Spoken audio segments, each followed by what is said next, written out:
这种形制还真是没见过，有意思。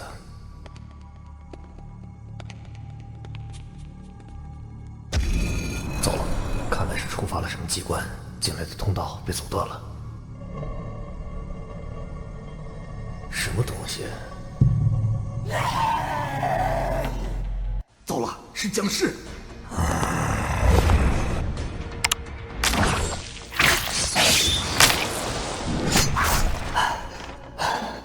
越来越多，有点难缠了。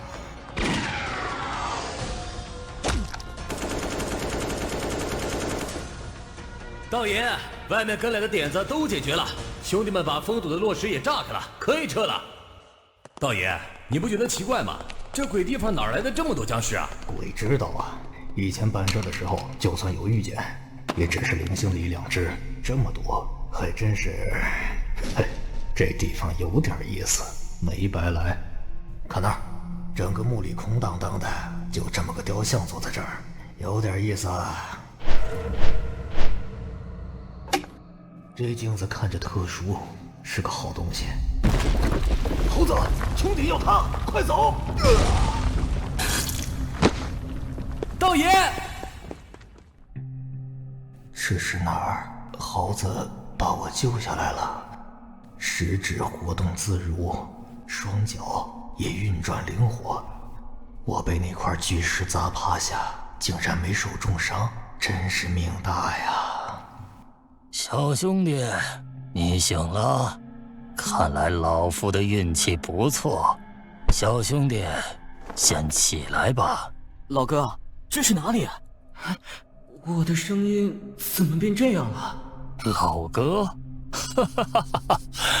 年轻人口气不小，好吧，老哥就老哥，有个性，我喜欢。这地方具体叫什么，我也不清楚，我也没精力去查探。反正就在燕国紫云郡内的一个山窝里。燕国紫云郡，这是哪儿跟哪儿？猴子，猴子！我也刚到，没看到什么猴子。这附近的山林中有猴子吗？不知老哥尊姓大名，哪条道上混的？老夫乃是上清宗弟子，东郭浩然。这老头在跟我演戏呢。你以为你穿着古装就能假扮古人了吗？我的时间不多了，有件事要拜托你。好清楚的天气，这个老头不是一般人。我现在将毕生修为化作36道护身符，传授于你。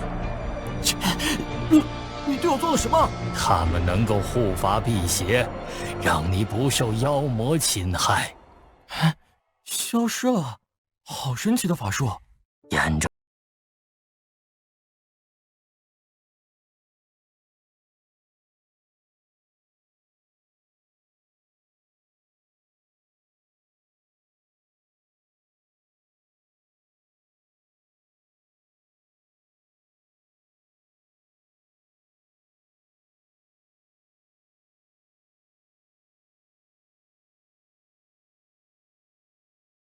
此物千万不能落在其他人的手里，拜托了。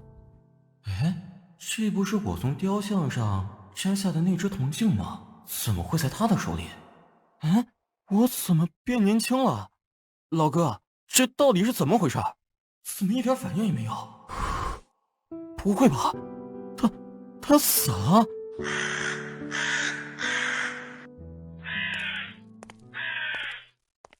好重的妖气，这不是普通的乌鸦。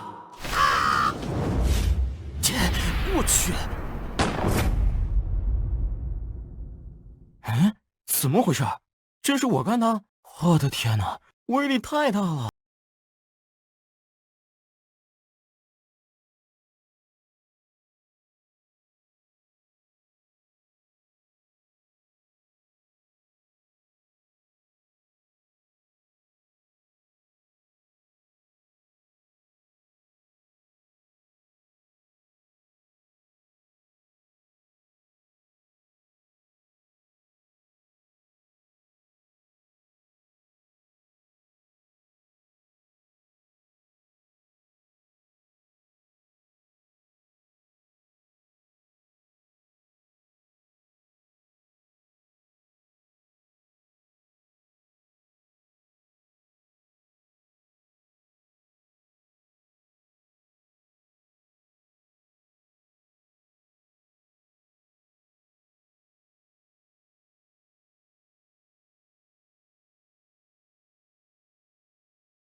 嘿嘿，没想到我活了半辈子，居然穿越成了一个小帅哥，这波不亏。我想起来了，这个小帅哥名叫牛有道，是附近村里的孤儿，好名字，刚好符合我道爷的外号。牛有道昨天出门去找吃的，却被流窜的兵匪给砍了，只好逃进了破庙里。要不是我穿越过来了，他一定已经死了。道哥，你还活着呀？我还以为你被那些杀千刀的兵匪给害了。道哥，快跟大妈回村里吧！啊！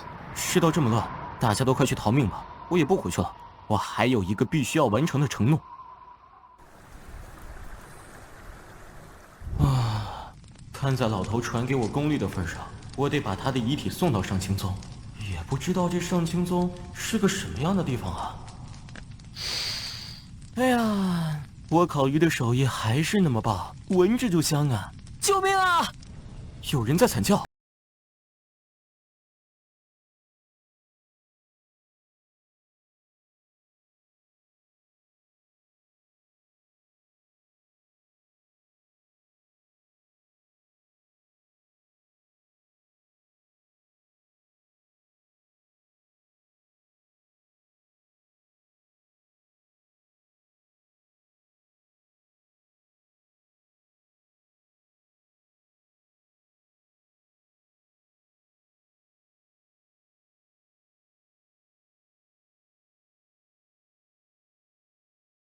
我斗不过呀！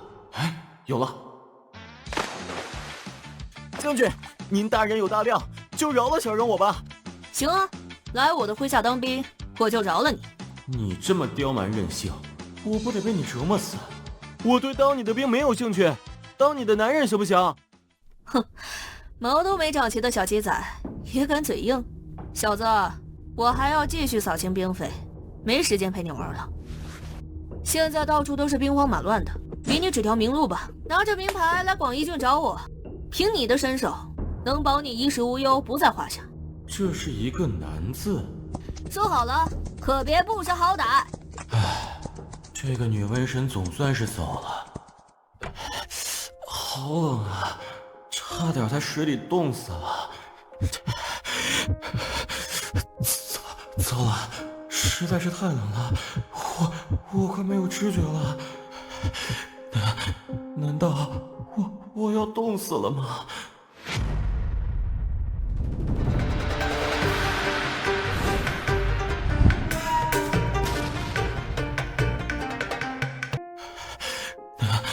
难道我要冻死了吗？怎么回事？不冷了，而且还热得冒汗。啊，明白了，是那老头传给我的内力救了我。上清宗的功法真的是太神奇了。喂，上清宗的人在不在啊？上清宗域内何人大呼小叫？你是什么人？来上清宗所为何事？是他让我来找你们的。这个人你们都认识吧？啊，东郭师叔，你别走啊，我这就去禀报长老。哎，好像有麻烦了。小兄弟，人是你带来的？是的。啊，有劳了。能把详细经过说一遍吗？我是离此300里外的小庙村人士，因兵匪洗劫村庄，躲进了山里的小庙。小兄弟，照你刚才的说法，你在破庙里遇到了东郭师侄，然后他在临终前收你为徒了。没错，所以我把师傅的遗体给送了回来。掌门不在，铜镜的事我就先不提吧。满口胡言，东郭浩然岂会收这个野小子为徒？小骗子，我毙了你！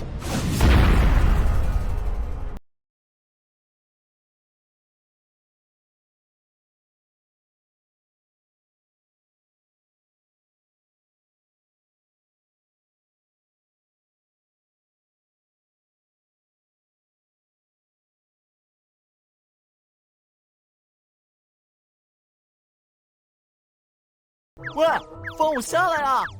你们两人送这位少年去沐浴更衣，其余人等回去练功吧。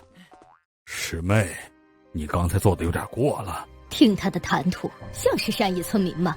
这小子油嘴滑舌，一定是在骗人。哎，这个可以慢慢查证，不至于不听解释就匆忙下狠手。你是怕他做上清宗掌门吧？你想多了，东郭浩然弟子众多，掌门的位置怎么也轮不到他头上吧？东郭浩然率领座下弟子起出，如今只回来一具遗体。但凡有一个幸存者，东郭浩然也不至于在一个外人身上施下传法护身符啊！这怕是没了办法才如此的呀。若真如此，唐木和东郭浩然都已不在人世。按盟规，师兄是准备让这个无名小子来执掌上清宗吗？他做掌门的确不成体统，但按规矩，眼下只有掌门弟子才有资格呀。你就不要管了，我会妥善处理此事的。不行，那小子要是不识好歹，我自有办法让他当不上这个掌门。真没想到，我刚来上清宗就差点没命了。尤其是那个老太太，绝对不是好人。算了，既来之则安之，再把铜镜交给掌门，我就算完成任务了。请随我们到。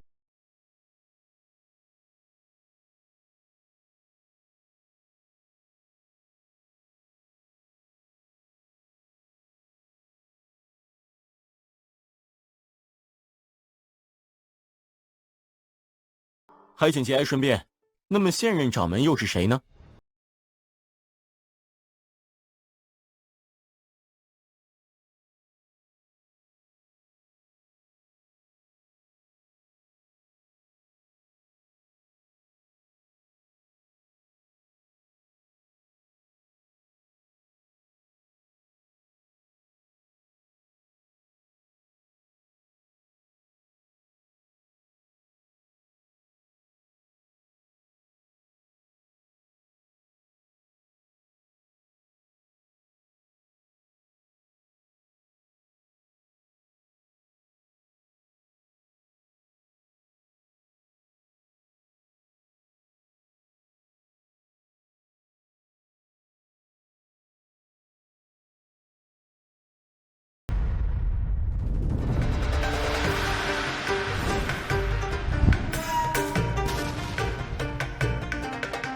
桃花源乃是东郭师伯的清修之地，牛师弟，你就在此居住吧。这里风韵古朴，宁静优雅，真是难得呀。你们什么意思？把我当囚犯吗？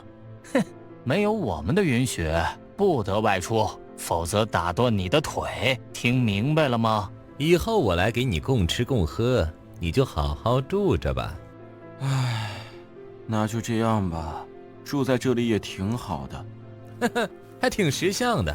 牛师弟，好好待着吧，我会再来看你的。小师弟，这段时间住在这里，感觉如何啊？还好还好，比在村里吃的好10000倍，就是不能出门，有点闷。要学会静心，心静不下来怎么修炼啊？放心，有你走动的时候。可惜这山野之地终究不是京城啊，既没什么好去的地方，也没那诗词歌赋的繁华。宋师兄怎么惦记上诗词歌赋了？因为唐师姐喜欢嘛。可惜啊，师兄写的诗词都不入师姐的法眼，所以他最近呢烦得很。宋衍卿是想博美人欢心，这是个机会啊！师兄，我在村中的老师也常写些诗词，要不你帮忙鉴赏一下？哼，一个山野书生能写出什么好东西来？老师说他在京城游历过，写的情诗也曾博得过少女子的欢心。哦，写出来看看。两情若是久长时，又岂在朝朝暮暮？这词写得好啊，简直太应景了。那是我写的好吗？那是我抄的。师弟，你老师还有哪些诗词？快写出来，让我好好鉴赏一下。可是东郭师傅临终前交代过我，让我到上清宗好好修炼，不是写这些东西的。我现在只想修炼上清宗的功法，希望能早日像你们一样飞来飞去。小师弟，你只管给我写诗词，亏待不了你。师兄，我闷在这里心烦意乱，回不起来呀。哼，你小子是在跟我谈条件吗？修炼的事我来帮你解决，不过这事不能对其他人说起，明白吗？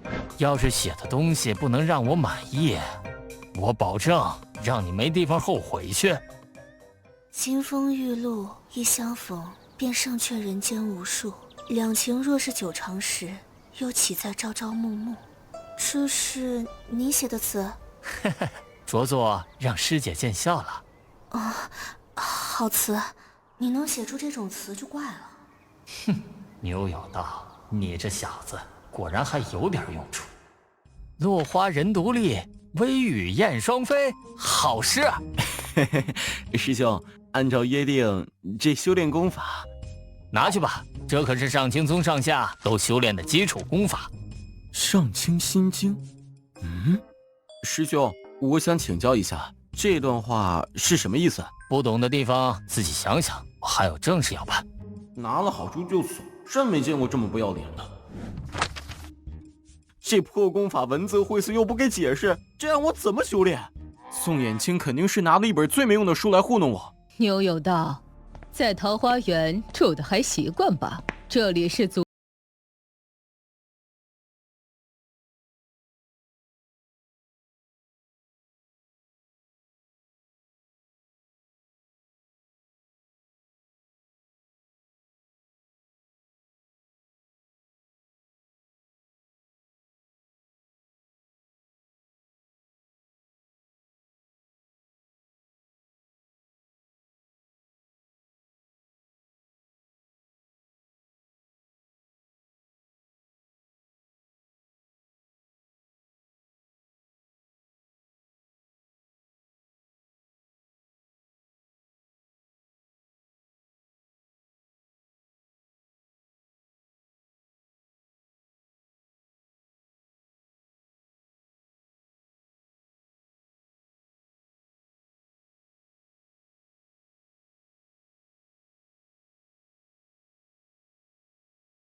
把持了，牛有道绝不能出事儿啊，不然唐一会成为上下弟子的怀疑对象，后患无穷啊。师弟要把食盒送到哪里啊？需不需要帮忙啊？牛有道婚期将至，苏破长老特地让后厨为他做了小灶，长老让我把餐食送过去，就不劳烦师兄了。小灶，长老对他可真好，我倒要看看里面是什么。真香啊！饭菜是真香丰盛啊，赶紧送过去吧。嘿嘿，看他牛有道今天死不死。这是牛有道今天的小灶。果然有毒，石河送来的途中有没有出现什么状况？途中遇见了宋师兄和陈师兄，他们还夸这饭菜真香呢。果然是这么回事。你务必要保护好牛有道，不要让宋远清害了他呀。但你要切记，不可引起正面冲突，不要得罪了宋家。此时不宜声张，我再去准备一份午饭吧。我叫驼汉，奉苏破长老之命，从今天开始负责照顾你的饮食起居。那就有劳了。为什么换掉了之前的几位师兄？这个你没有必要知道。一拜天地，二拜高堂，夫妻对拜，送入洞房。师姐，咱们交杯酒也喝了，盖头也掀了，是不是该……宗门还有些公事需要处理，我先走了。是福不是祸，是祸躲不过。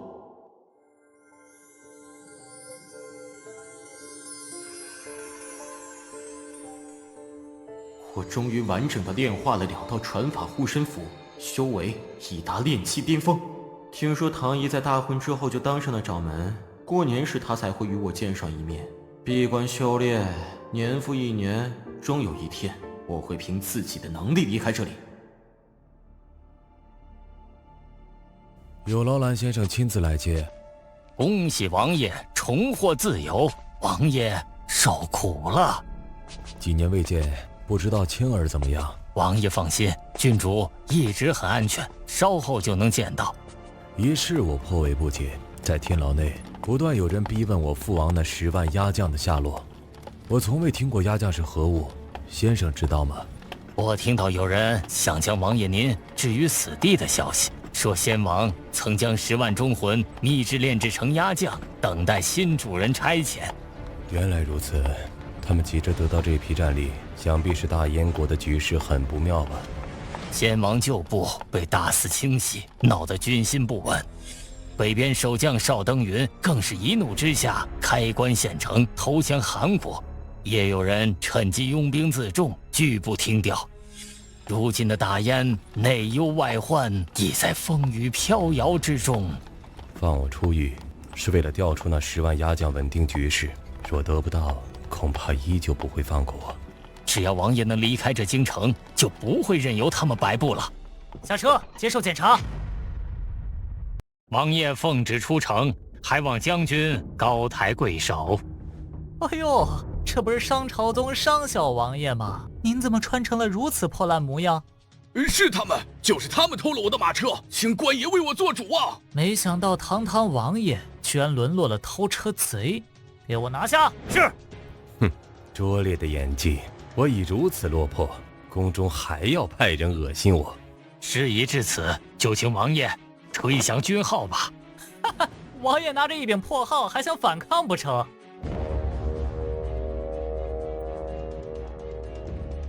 军号。哥，我来接你了。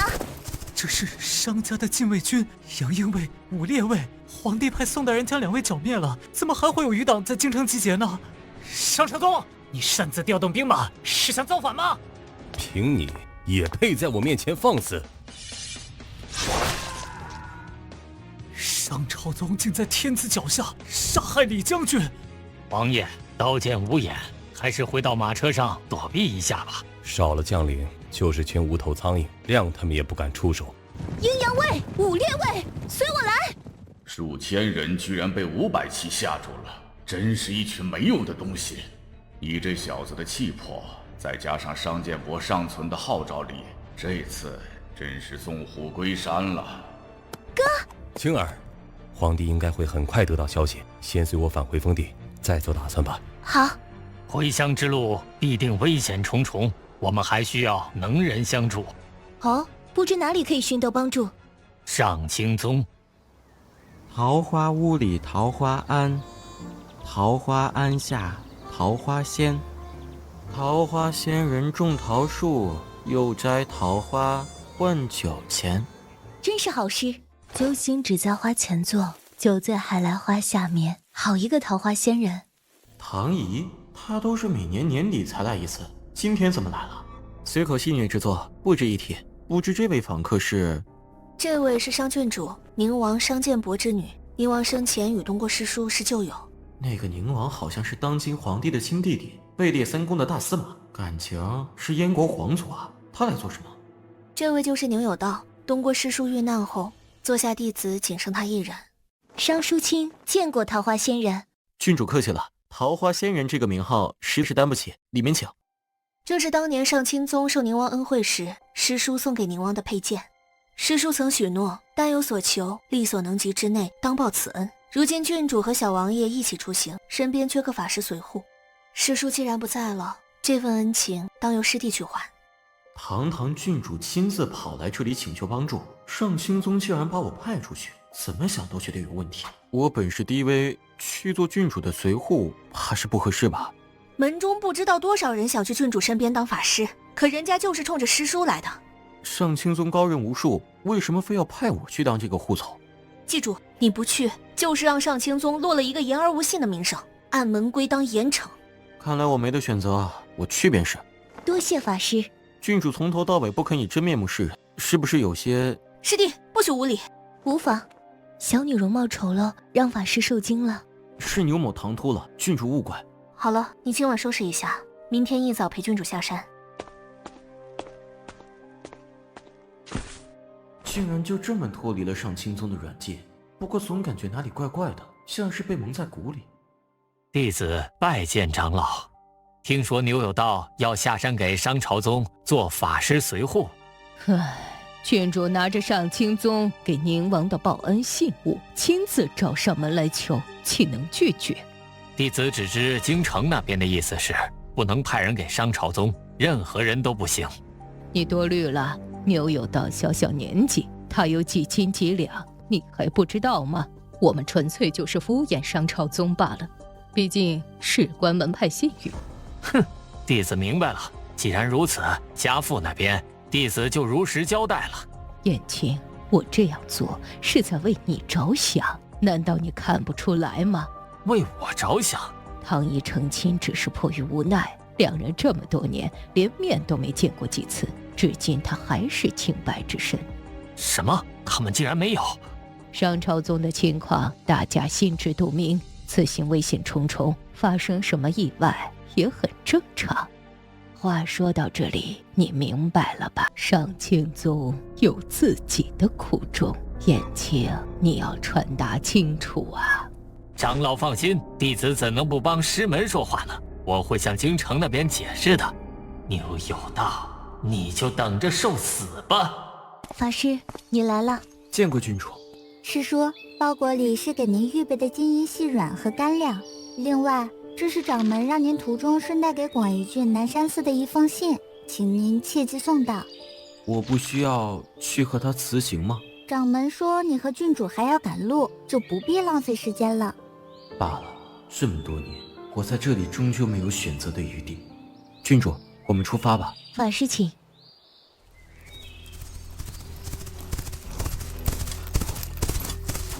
不好了，快停下！有人拦在路中间。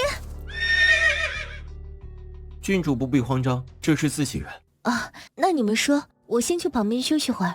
老头，有什么事需要在这里说？宗门给你的干粮不要吃，可能不干净。找机会离开郡主一行，不要再回来，也不要对其他人透露你掌门夫君的身份。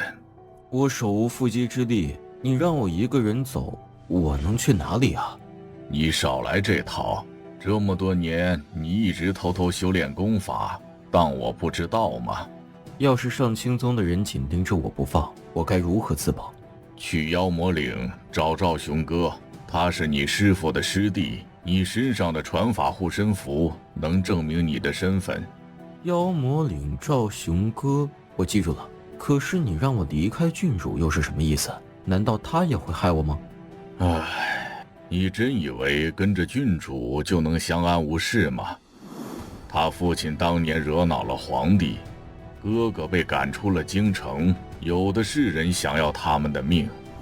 不想死的话，就照我说的话去做，好自为之。这次出行竟然如此凶险，我还能有机会再回到桃花源吗？哥，幸不辱命，法师请来了。这位就是东郭先生的关门弟子牛有道。见过王爷，见过蓝先生。有劳法师，法师一路颠簸，辛苦了。恕蓝某无礼，在下从未听说东郭先生有一个叫牛有道的弟子。蓝先生放心，此事不会有假，机会合适我会解释的。这人年纪轻轻的，能有什么修为？让他当法师随意，都不知道谁保护谁。难道是上清宗在敷衍了事，随便派了个人就打发我们了？哎呀，赶了一天的路，真是饿死了。算了，老图说过，这些干粮可能有问题，还是不要了。上清宗对我做出什么事，我都不觉得意外。他竟然把糕点扔掉了，这些修士真是不缺吃喝，大手大脚。丁大哥，能不能求点干粮吃啊？这不合理呀！王爷，你看，这小子把自己带的糕点给扔了，然后吃咱们这干巴巴的面饼，这很奇怪啊。哥，不要只凭年龄判断他人。我登门桃花源时，他正在桃花树下睡觉。我本以为上清宗在敷衍我，可是他却突然吟出一首诗来：桃花坞里桃花庵，桃花庵下桃花仙，桃花仙人种桃树，又摘桃花换酒钱。好诗啊！此人既然自比掩饰高人，咱们也不能小瞧他，待我找机会试试他。哼，信封里就是几张白纸，还好老图提醒，看来叫我去南山寺送信也是假的。竟然到了以前牛有道生活过的村落，不知道村子怎么样了。这声音，这鸟叫声不像真的，全体停下，准备战斗，驾！道爷，是你吗？猴子，是你。猴子，道爷，以前你瘦得像个猴子一样，现在怎么比我还高一个脑袋？这不是因为我也重生了吗？当时甬道整体坍塌，我躲都没地方躲。听附近的村民说，有一个叫牛有道的突然变得很奇怪，我就怀疑那是你，所以留在这里等你回来。我当时没想到你也过来了，否则我不会抛下你独自离开小庙的。后来，既然是法师的朋友，也给这位兄弟一匹马。原来发生了这么多事啊！道爷，上清宗想要对你不利，你准备怎么解决？他们应该会在南山寺动手，等他们误会以为我死了，咱们就立刻走人。此后天大地大，凭你我兄弟的本事，再也没谁能拦得住我们。最近一路奔波，招待不周，今日特备酒菜，请法师小酌几杯。多谢王爷美意。郡主不入座吗？小女子面容丑陋，怕影响法师食欲，就让我在旁为大家抚琴助兴吧。居然可以笑着坦然承认自己长得丑，真是一个内心强大的女人呢。听郡主说，法师才华横溢，出口成诗，不知能否让我等一睹高雅？郡主谬赞了，比起王爷铁骑纵横，诗词实在是上不了台面，不提也罢。此言差矣啊！好诗同样可以鼓舞全军将士，如此良辰美景，请法师莫要推辞。那我就献丑了。滚滚长江东逝水，浪花淘尽英雄。是非成败斩头空，青山依旧在，几度夕阳红。白发渔樵江楚上，惯看秋月春风。一壶浊酒喜相逢，古今多少事，都付笑谈中。这词实在是太应景了，让我心中不由得百感交集。法师果然是满腹才华，深藏不露。好词，当服一大百。法师啊，请满饮此杯。胡说八道，竟敢说我们武烈士是废物！我说的是事实，不服你就跟我比一比。别说我欺负你骑术不精，是否骑马决斗，你说了算。我不管你骑不骑马，反正我都能收拾得了你。那就别怪我不客气了。驾！单拳破马，这等硬气功实在是厉害。真乃虎将也。法师的朋友果然不同凡响。郡主，你看猴子可真是瞎胡闹，也不知道有没有伤了这位兄弟。还好，元刚兄弟手段高强，我彻底服气了。哎，这个士兵的长相和我颇有几分相似，正好快到南山寺了，似乎可以利用一下。两位施主，天色已晚，不知有何贵干？给我们准备2间厢房，这是香火钱。原来两位施主是香客啊，里面请。房屋破旧，还请担待。哼，别啰嗦，带好你的路。我们已备下斋饭，请两位施主到内堂用膳吧。主持，他们已经把我下了药的饭菜都吃光了，可以动手了。罪过，等南山寺振兴，香火旺了，咱们就再也不这样做了。嘿嘿，抱歉了，施主。什么？啊！你个谋财害命的贼和尚，还想给我下药？饶命啊！我再也不敢了。这几天老老实实的按我说的做，大爷我心情好，就饶你一条狗命。有人来了。上清宗弟子牛有道，奉命送信给住持。舟车劳顿，施主辛苦了，还请进来等候片刻。上清宗的人来了，按计划行事。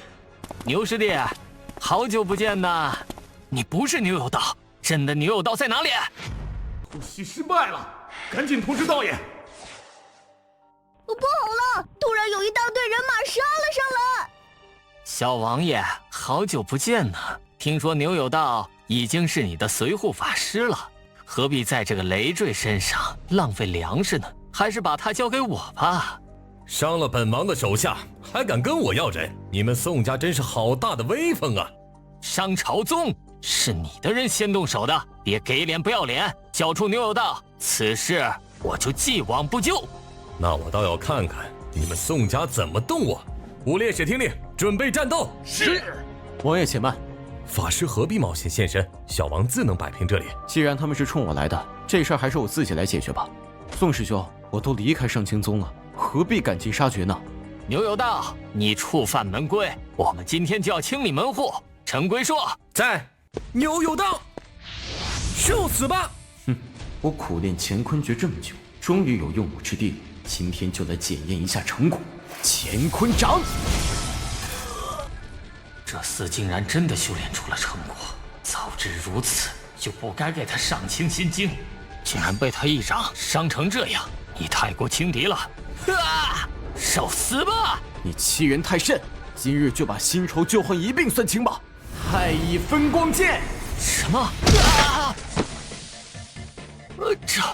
这不可能！法师连胜上清宗的2位修士，果然不是一般武夫能比。先前我在言语中对法师颇为怠慢，真是有眼无珠。看在同门情谊上，你就大人不计小人过，放了我好吗？咱们和气收场多好，你却非要逼我出手，这又是何苦？师弟，你想要什么，宋家都能帮你搞到，只要你肯饶我一命。你宋家在我眼里算个屁，我就想知道一件事，为什么你非要杀我？师弟，这都是唐长老授意的，我也是迫不得已啊。我从未做过对不起上清宗的事，唐素素到底何故杀我？因为你是东国浩然的嫡传弟子，按照门规，你才是掌门的第一人选。唐长老想让唐爷坐稳掌门的位置，只要你还活着，唐姨的掌门就名不正言不顺。唐素素当年一见面就要对我痛下杀手，逼我和唐姨结婚，都是为了让唐姨的掌门之位坐得更稳。哼，真是可悲啊！上清宗为防止内乱，晋升为长老就无法担任掌门，并且规定由掌门来指定下一位继任者。想法不错，可终究还是被钻了空子。师弟，我也是奉命行事，我可以帮你对付唐素素，只要你饶我一命。宋远清这种小人，放了他，他扭头就会驱使更厉害的人来找我麻烦。猴子，帮帮他。多谢。宋师兄，陈龟硕，你给我带句话回去，念在师傅对我有恩的份上，我就不计较这些年来的事情了。我对那掌门之位没兴趣，也不会再回上清宗。我与上清宗恩断义绝，再无任何瓜葛。要是再找我麻烦，休怪我无情。是，小人听到了。今日道爷已与上清宗划清界限，是不是要准备离开了？没错，正是这样想的。现在青儿以个人身份恳请道爷留下，助我兄妹一臂之力。我不过是个小修士，能力实在有限，你们还是另寻高人吧。我兄妹落魄到如此地步，人人避之如蛇蝎。凡是有本事的人，我们都要尽力去争取。更何况道爷是东郭先生的弟子，拿我师父这层关系绑不住我，就事论事，我凭什么留下来为你们卖命？您助我们一臂之力，我们会尽全力提供修炼资源。你们兄妹都自身难保，许诺什么修炼资源有什么意义吗？您惹恼了宋家，又和上清宗一刀两断，修行之路会很艰难。我们愿同道爷合作，我们获得的一切修行资源都是您的，只要您肯留下来，助我们一臂之力。他说的话倒是有几分道理，没想到这样说的话希望我留下来。行吧，我答应留下来，不过有言在先，若是资源不能满足我的要求，请放心，我们定不会亏待道爷。行，带我去找你哥吧，我要先看看地图，掌握周边的态势和情况。原本打算带着猴子就此离开，浪迹天涯。商家兄妹既然以礼相待，那我就助他们一臂之力。道爷，刚才我给你介绍了燕国当下的内外形势。我们一定要前往苍梧县吗？当初王爷被抓，播放出了10万压将的谣言，这才让他重见天日。苍梧县地势险要，易守难攻，还有千余旧部潜藏，王爷去后便可立足。苍梧县隶属燕国南州青山郡，南州州牧周守贤乃朝廷心腹，压制者广义郡太守凤凌波。凤凌波区区一郡之地就拥兵自重，这是什么原因？支持凤凌波的是当地的修行门派天玉门，凤凌波的妻子彭玉兰正是其掌门之女。依我看，苍梧县暂时不着急去，不妨在广义郡内多拖延上一阵。道爷，此事可开不得玩笑。苍梧县弹丸之地，根本无法阻挡朝廷大军。王爷性格刚烈，不会投诚，只能出海自保，等候机会。王爷可联合凤凌波一起对抗朝廷。我愿为王爷走一趟广义郡，借兵马保王爷安稳立足。劳烦通报凤将军一声，就说故人牛有道来访。好的，跟我来。道爷，咱们不去太守府拜见凤凌波，来军营做什么？你马上就知道了。凤将军，有人求见，自称故人牛有道来访。果然是你。各位将士，今天的操练差不多了，先休息吧。听说我的故人牛有道到访了。见过凤将军，不才正是牛有道。将军还记得当年上清宗河边的竹排吗？将军差点一箭射死我。原来是你，怎么今天是来找本将军报仇的吗？不敢不敢，今天是奉王爷之命来郡城采购，正好拜访一下故人，也想顺便请将军帮个小忙。帮你什么忙？小事情，我想找您借点钱，也不多，就1万金币。我最近手头很紧，请回吧。来人啊，送客！我和你非亲非故，张嘴就敢要1万金币？就借1个时辰，1个时辰之后连本带利还你10万金币，绝不食言。哈哈，连1万金币都要来跟我借，哪儿来的10万金币还我？我愿以我家王爷的令牌为信物，上面的皇室印记绝不会有假。这块令牌既然是商朝宗的，那还是挺有价值的。然而只有令牌做抵押，恐怕分量还不够吧？若不能顺利归还，我任由将军处置。不光是你让我处置，他也得到我帐下来效命。好，听将军的。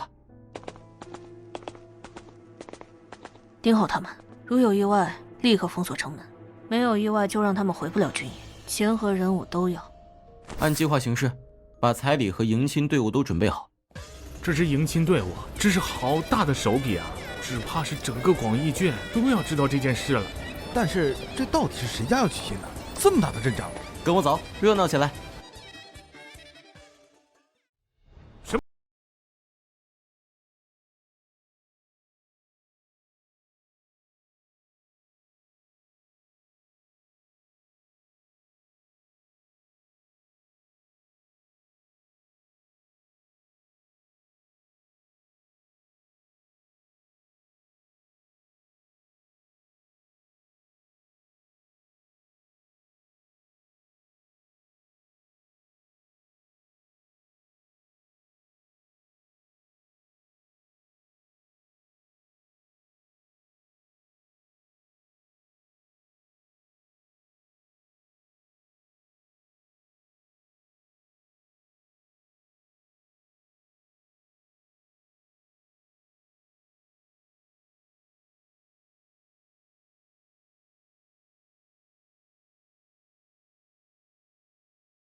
不嫁，不杀了你，难消我心头之恨，受死！若男不得失态，宁王的武烈卫果然名不虚传。娘，我不嫁给商朝宗那苟且偷生的鼠辈，要嫁也得是顶天立地的汉子。将军可曾见过我家王爷？又凭何断定他是苟且偷生的鼠辈？呸！我见他做什么，让他有多远滚多远，最好别让我看见，否则一枪刺死。还有你这丧尽天良的狗贼！打住！王爷在天牢中被关上几年，每日面临酷刑逼供，却能宁死不屈，绝不松口。京城门外，面对守城将的故意羞辱，王爷能拖着刚出牢笼的枯槁病躯挥刀怒斩之。天下有几人能做到这2点？王爷才是顶天立地的真汉子。夫人，我家王爷乃世袭贵胄，令爱嫁过来就是堂堂正正的王妃，这是何等的显要尊荣！王妃，不过商朝宗现在确实落魄潦倒，如果那李丹上的东西是存在的，若男呐，你还有军务，先回营休整去吧。爹娘，这个恶贼就是个骗子，骗子的话岂可轻易相信？牛有道，你还我钱，你还我钱！嘿嘿，说来惭愧，囊中羞涩，反正回头我一定还你。别说那些没用的了，说正事。礼单上的东西究竟在何处？明人不说暗话，王爷手上暂时还没有这10万压将呢。什么？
此事已经十拿9稳了。王爷，亲卫回来了，还带来了太守府的人马。法师说大事可期，王爷可随接应人马同行。他在太守府恭候王爷。这么快，道爷才出发短短几天，真不知道他是怎么办到的。法师可好？没出什么意外吧？法师安好，而且求亲的事很顺利。求亲？就是咱们王爷迎娶太守的女儿啊。本王娶凤凌波的女儿？你说的大事可期，该不会是指这件事吧？没错，法师大张旗鼓的把彩礼送给了凤家，全城人都知道了这门婚事。这要想事成，王爷可能会受点委屈，望王爷能配合，不要责怪。瞎胡闹，还是当面问个明白比较好。恭喜王爷抱得美人归啊！道爷啊，这么大的事儿，为何不事先跟我商量？形势所迫呀。凤若楠，性格有些刁蛮，我不是怕王爷您想不通吗？只要王爷成了凤凌波的女婿，他自然就会派兵保护王爷嘛。凤凌波怎会答应这门亲事？他没必要明目张胆与朝廷作对吧？因为我答应把10万压将送给他。可是这东西根本不存在，太守怎会轻易相信？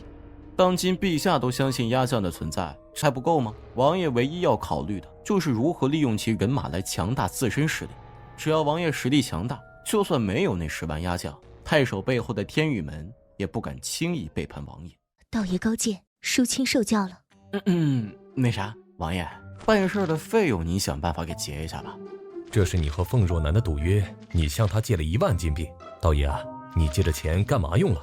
当然是为了王爷提亲买彩礼啊。你借凤若楠的钱买彩礼，之后去凤若楠家提亲，要娶凤若楠？为了大局，凤若楠娶了就娶了，你这事儿办的，让我以后怎么面对他呀？凤凌波毕竟是一方诸侯，我不花钱搞出点动静来，凤凌波能见我吗？可是我人生地不熟的，只认识凤若楠，不找他借找谁借？王爷，我好心为你着想，你该不会想让我自己掏这钱吧？哥，道爷已经尽力了，这钱咱们想办法还吧。嘿嘿，还是郡主英明，娶嫁的具体事宜就交给你们了。道爷呕心沥血多劳，辛苦了，我送送你。对了，这个大和尚怎么也跟着来了？啊，这是南山寺的住持元方，因为得罪了上清宗，不敢再留在寺里，死活要跟着我们。而且这家伙的真实身份是个熊妖，真正的住持元方早已过世。现在的元方是南山寺旁的山林中修炼了200多年的熊，常闻佛法，变通了灵性。等他有了一定的修为，开始化形时，参照对象便是元方住持。我感觉他像是灵兽录中的名兽之一金熊兽。那个大和尚，你过来一下，现出原形给我们开开眼呗。嘿嘿嘿，好吧。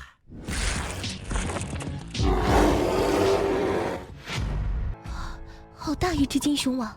说吧，你们这些年谋财害命弄了多少钱？您误会了，住持圆寂前不希望南山寺垮掉，特意托付给我。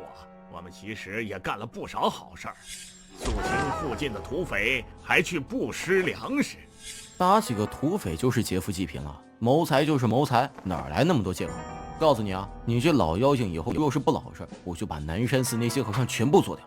不会不会，我们都是老实人。贫僧元方在此立誓，以后绝对听从法师的吩咐。你就是个冒牌货，还敢把自己当成真的元方啊？我也没有名字，以前寺里的人都叫我小金。你一个200来岁的老家伙，也好意思叫小金？以后就叫你老熊吧。老熊，老熊好。猴子，按老规矩给老熊上上课。你好啊，嘿嘿，你好。救命啊！救命啊！别再打了，饶了我吧！哎呀！道爷，为何要对他下这种狠手？这只熊妖能收拢几10个和尚干着黑吃黑的买卖，绝不简单。想收这种人的心，仅仅对他好是没用的，要让他服气，就必须多调教。瞧一瞧，看一看，王爷卖战马补彩礼啦！本王何时让上朝宗补过彩礼？是若拿那1万金币的事情。一群小人装穷想赖账，这商朝宗花样倒是不少。告诉他们1万金币的事算了吧，让他们别折腾了，速来见我。小王拜见岳父大人，拜见岳母大人。能与王爷结亲，也是我们凤家之福。咱们这门亲事宜早不宜晚，3天后便是你们大喜之日。长老，大事不好了！陈贵硕，发生什么事了？有话慢慢说。掌门、长老，宋师兄被牛有道杀害了。和牛有道一交手，我们才发现他的实力远超想象。我和宋师兄都是被他一招击败，连试出他实力深浅的资格都没有。陈贵硕，你在胡说八道什么？就算他这些年躲在桃花源偷偷修炼，也不可能有这般修为。弟子绝对没有撒谎。因为牛有道使出的剑法不是咱们上清宗的。编，你继续编。不要插嘴，陈贵硕，你接着说。牛有道还让我带话回来，他对掌门之位没有兴趣，不会再回上清宗。如果上清宗再找他麻烦，他就把上清宗所做之事全部抖出来。终归是上清宗对不起他。你退下吧。是，弟子告退。师妹，你疯了吧？看看你都做了什么！我的所作所为全是为了宗门，牛有道不死。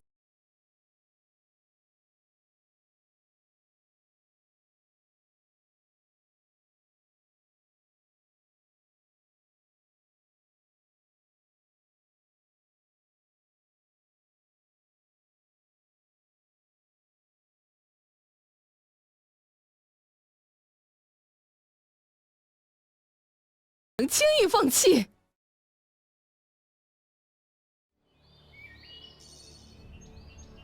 宋叔就宋衍庆一个儿子，宋家绝不会善罢甘休。你走吧，想办法联系你在妖魔岭的师傅。师傅早被上清宗逐出师门，他怕是不会轻易出山。上清宗面临灭门浩劫，让他自己抉择。叫！王爷昨晚应该没休息好吧？今日只有一件事情，请王爷铭记。道爷但说无妨。今日洞房，王爷必须当做正事来办，务必一举拿下凤若南。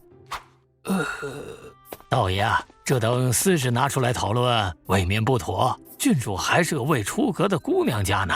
非也非也，这可是正经事啊！王爷想要把借的人马变成自己的，没凤若楠配合是不行的。这女人呐，有没有夫妻之实，差别可是很大的。搞定她，就是王爷今晚的头等大事。凤若楠是员猛将，根据我的观察，王爷不是他的对手。而且凤若楠性如烈火，对王爷又没有好感，要想征服她，绝不简单。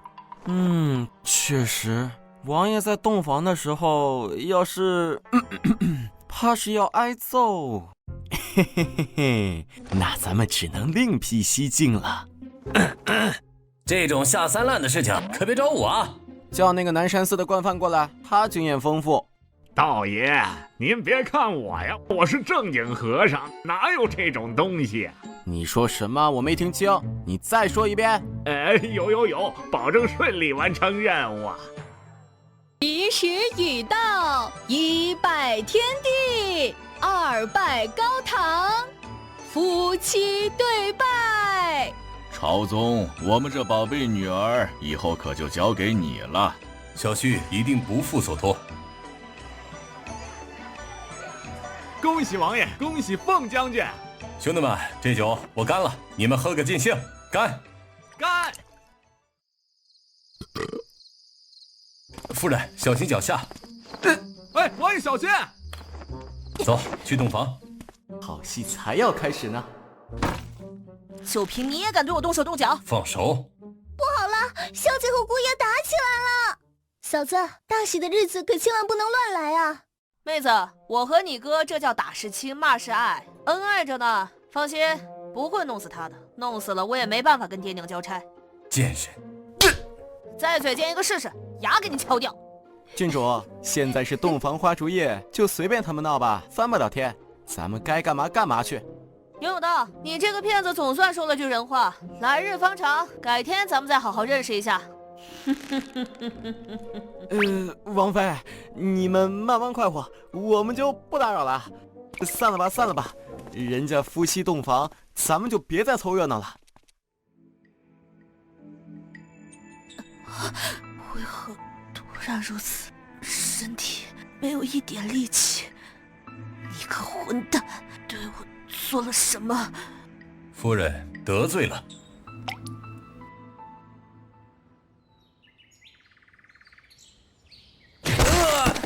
无耻下流！夫人息怒啊！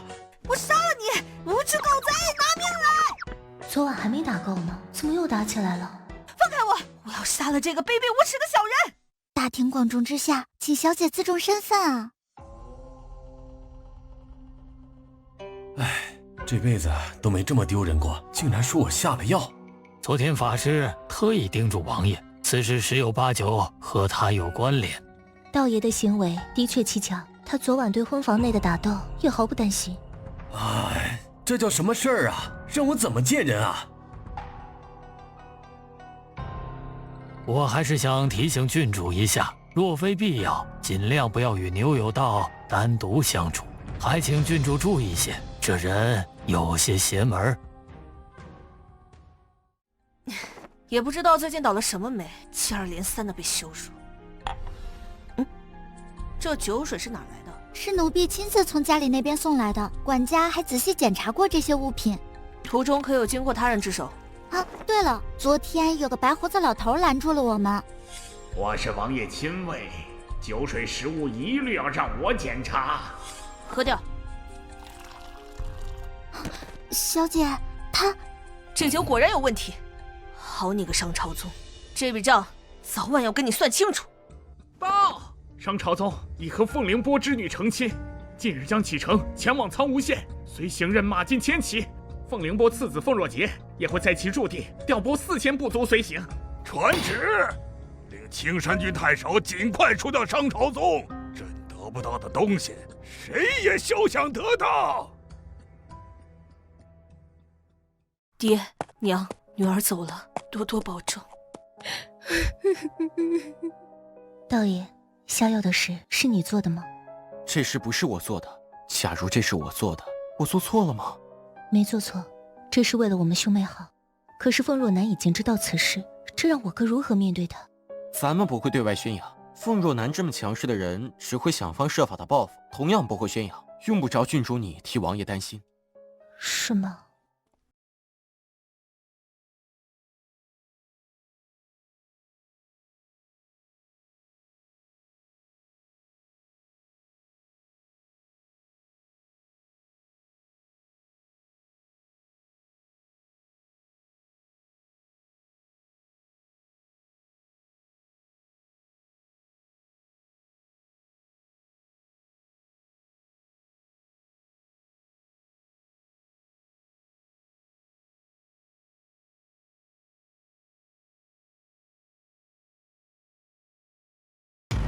王妃息怒，既然大家都在场，咱们就开诚布公的把这件事情给说明白。冲突的起源是因为王爷和王妃大婚洞房那天，王妃不肯和王爷行夫妻之事，于是元芳便做了点手脚，后面的事就不必细说了。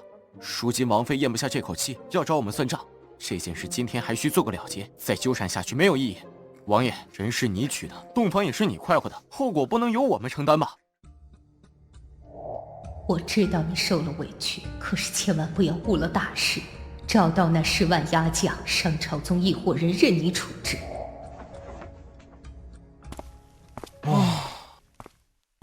什么？年轻竟然被上。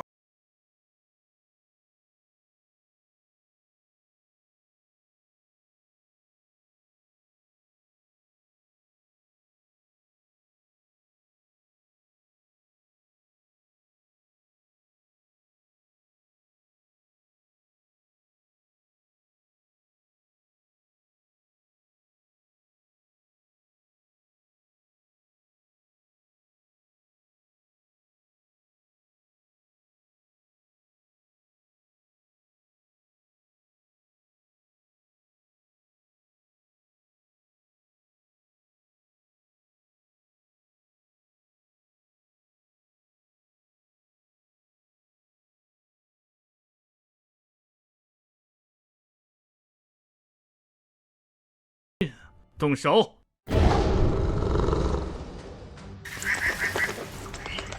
啊，师叔！涂汉竟然真的把他从妖魔岭请回来了。他不是被逐出师门了吗？怎么还肯为上清宗出头？这疯子刘仙宗可惹不起！我们走！给我站住！闯我上清宗山门，杀我守山弟子，现在想走就走！在下自谢一臂，以此告罪。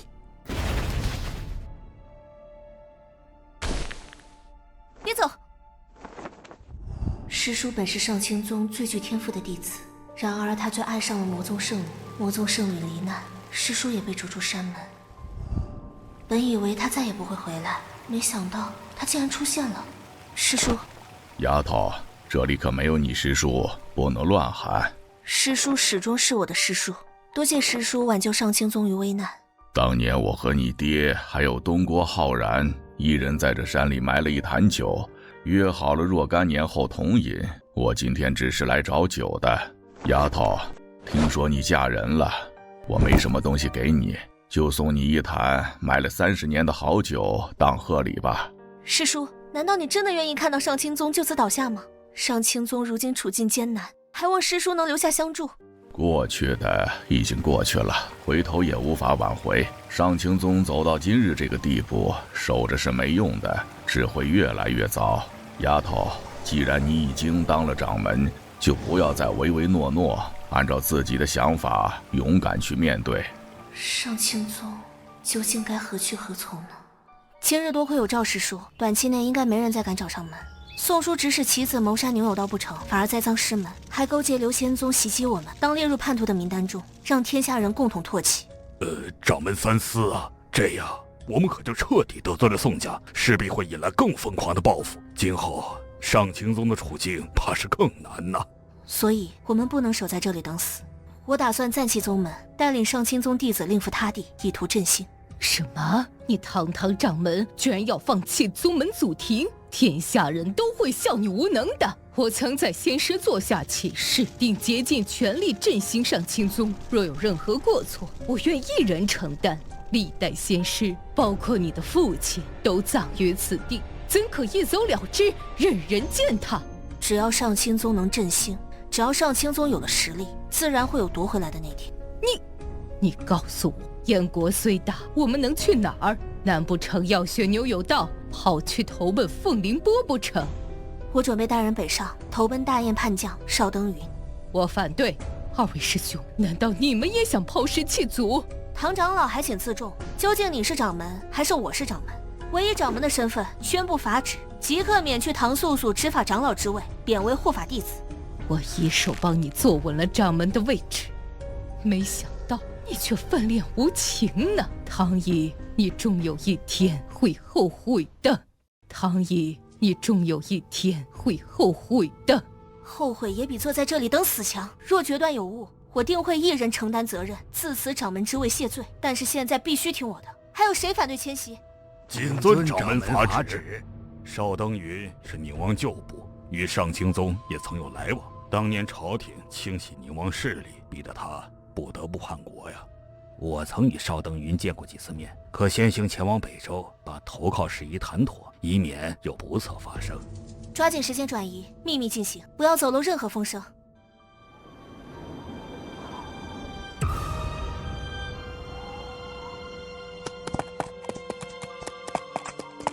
这青山郡内随处可见白骨残骸，真是个险恶之地。杀了商朝宗！好可怕的进攻阵势！南州兵马，骑兵只是诱敌，大队步兵还在其后。看来朝廷已经计划好了。你们这些人还是躲到后面去吧，本将军会保护你们的，不用担心。荥阳5列卫威震天下，什么时候需要一个女人来保护？淑清，举旗。是。谁愿赴死？我，冲啊！冲啊！杀！阴阳5列卫确实名不虚传。杀！不好，敌军的步兵出阵了，战场上刀剑无眼。再说了，有王妃在呢。哼，怒！骑兵分左右2路，夹击对方步兵方阵，全速进攻！杀！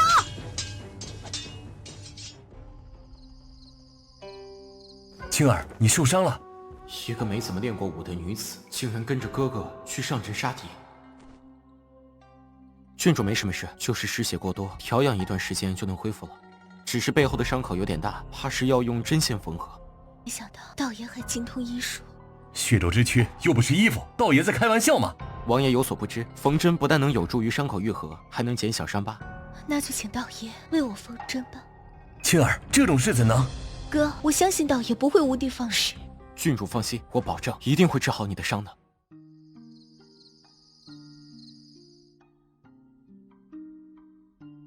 郡主，我可能要将你后背的衣服扯开点。战场上救死扶伤，不讲究那个。我相信道爷也不是无理之人。郡主放心，我绝对不会乱来。郡主，那我动手了。已经缝好了，注意不要拉扯伤口。道爷，你这医治手段对将士们有着莫大的好处，不知方不方便传授给我们？嗨，没什么大不了的，想学就去找猴子。外伤方面的救治，他比我厉害得多。好的，青儿带广大将士谢道爷厚恩。哎，不疼了，缝针果然有好处。我的士兵因为受伤还没法动弹呢，你这边的伤兵恢复的不错嘛？那是道爷出手不凡。既然咱们都是一家人，没道理厚此薄彼。你让他帮我这边的伤兵也治上一治。王妃，现在给你的人缝针已经晚了。牛有道，之前有什么得罪的地方都是我的错，道爷不要往心里去。我向道爷赔个不是，希望道爷能既往不咎，高抬贵手。王妃，你怕是误会我的意思了。当时没有缝针，现在伤口已经长肉愈合了，再缝针就不合适了。哼，不教就不教。完了，看来在这个女人的心中，我彻底是个卑鄙小人了。道爷不答应王妃，倒也很好。哦，此话怎讲？王妃身为统军将领，不忍下面将士受苦。道爷若是能以医治妙法撮合王妃和王爷，真可谓成人之美啊！蓝先生，还是你高明。说的这么冠冕堂皇，不就是打算要挟凤哥他？无耻！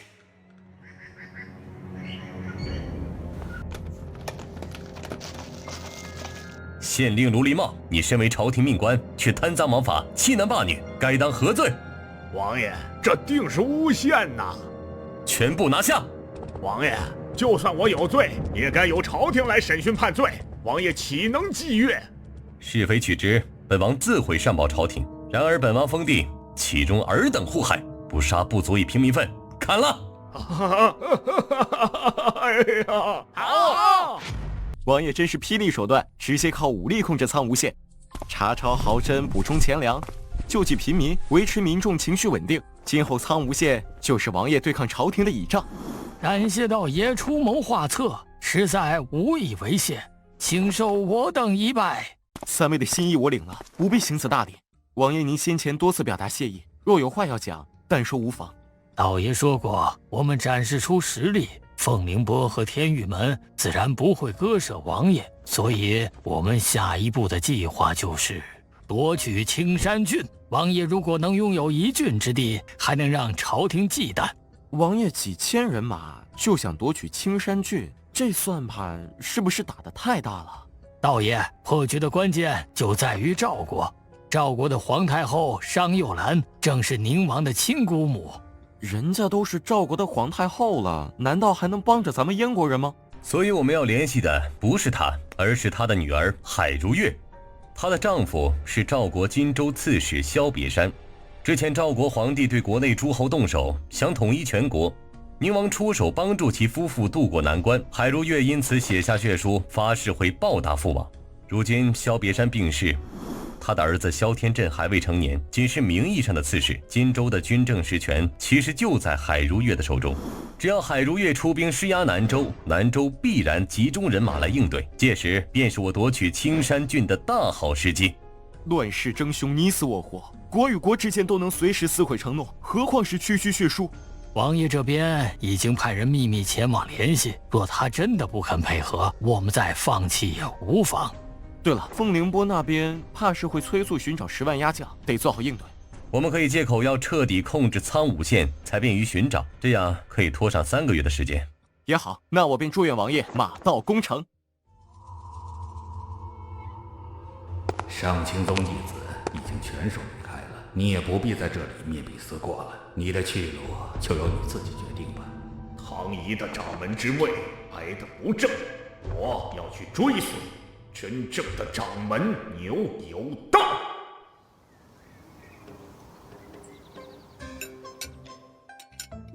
哎呦，听说王妃昨晚已经和王爷正式的住到一起了。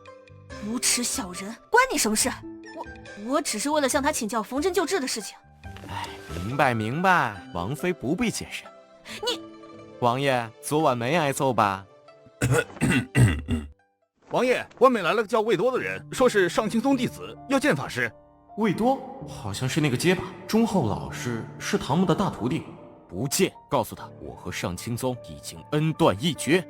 刚刚斥候送来了一封信件，上清宗出了些事情。刘仙宗偷袭上清宗，上清宗险些灭门。传言说赵雄哥突然出现，吓退了刘仙宗，这才让上清宗躲过一劫。上清宗竟然发生这等大事！那个魏多说见不到法师他就不走，这人真是有毛病，我去会会。弟子魏多拜见掌门，弟子来迟，掌门受苦了。我已经和上清宗没有任何关系了，你行这么大的礼，我受不起。你有事说事，没事走人，我没时间跟你啰嗦。他们不该那样对掌门，我一直反对，结果被罚后山面壁，我们一起回去，我定为掌门讨个公道。我相信这件事和你无关，你的好意我心领了，你请回吧。那我就留下保护掌门，掌门一日不答应，我就一日不起。懒得管你，喜欢跪就跪着，等你跪烦了，自然就走了。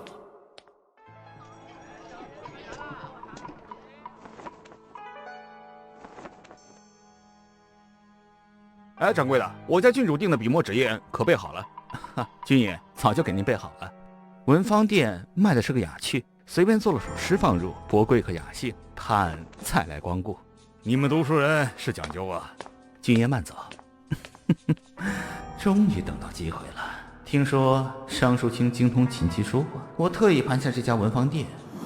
陆胜忠，不管你有什么办法，牛有道的脑袋提回来见我。这次有了眼青少爷的这首诗，肯定可以引起他的注意。之后我再伺机行事，必有机会暗杀牛有道。道爷若是想束发的话，我愿尽绵薄之力。头发盘好了，道爷觉得怎样？不错，精神了不少。道爷若是不嫌弃，以后这事儿就由我代劳了。哪能把郡主当丫鬟使唤呀？对了，道爷的桃花仙人诗让人印象深刻，我这里新得一首诗，想请道爷鉴赏。对了，道爷的桃花仙人诗让人印象深刻，我这里新得一首诗，想请道爷鉴赏。曾经沧海难为水，除却巫山不是云。道爷，这首诗如何？啊，这首诗好诗好诗，不错不错。不知郡主从何处得来？城中有一家文房店，叫做静默轩，此诗正是其掌柜所题。没想到小小县城还有如此闲人雅士，有空定要当面请教。确实，有机会我也想见一见他。一个文房店掌柜居然能写出来来自后世的诗，你不觉得奇怪吗？这首诗我真的背不下来，道爷你有没有告诉其他人？这首诗我的确告诉过一个人，不过那个人已经在南山寺被你给宰了。宋衍清，我们被盯上了，可是对方没直接动手，而是想方设法接近宁王府。我怀疑对方实力有限。不过他们既然能想到从文房店下手，这件事的策划者有点意思。既然他们想守株待兔，那我们就帮他一把。陆先生稍等片刻，郡主这就来。客气客气。郡主亲自邀请，和预期一样，看来马上就能完成任务了。陆先生，小人拜见郡主。听说陆先生的诗写得不错，我也做了首诗，想请先生指教一二。指教不敢，愿洗耳恭听。曾经沧海难为水，除却巫山不是云。取次花丛懒回顾，半缘修道半缘君。陆先生，不知我做的这首诗如何？啊，这人有病吗？为什么念我送郡主的诗啊？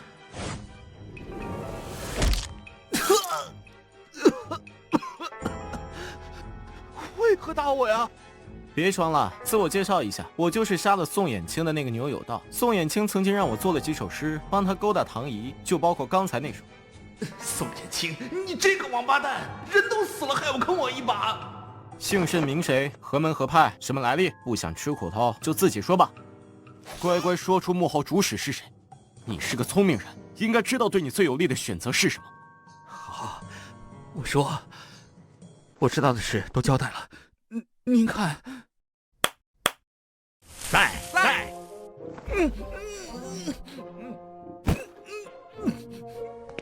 道爷您放心，这人跑不了的。这群黑和尚干这种事果然很熟练。道爷，这个陆胜忠说的应该属实，我觉得宋家不会就此善罢甘休。宋家人恨我入骨，雇佣的杀手只会更加凶狠。要应付他们，只能提升自己的修为了。是时候闭关修炼了。我想找个僻静之处闭关，郡主比较熟悉苍梧县，能否请郡主帮忙安排一下？道爷尽管放心，此事包在我身上。道爷，那个结巴还是跪在门前不肯走。没人让他跪，他随时可以离开，是他非要死缠着我。唉，活了2辈子，头回碰上这么一根筋的二货。这处秘境十分隐蔽，是我们兄妹在苍梧县立足的根基之一。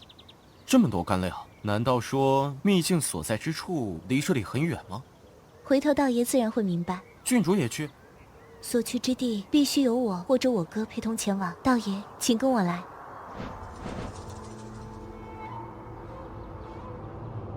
枯井之下连着地道，石阶湿滑，请道爷小心。郡主，你走下去不方便，我带你下去吧。好。啊，这是什么声音？是水声。这是一条很长的地下河，穿过这片地下河道就是目的地。这地下河很长，而且岔路众多，路线正确也要走好几天。宁王还真会找呀，怪不得要准备那么多食物。这是早年间走散的将士无意中发现的，父王后来组织人手，将路线确定了下来。路旁设置了不少火把存放点，累的时候可以休息。郡主走得不稳，是扭到脚了吗？啊，小伤无碍，我们还是继续赶路吧。正好我也累了，我们还是找个地方休息会儿吧。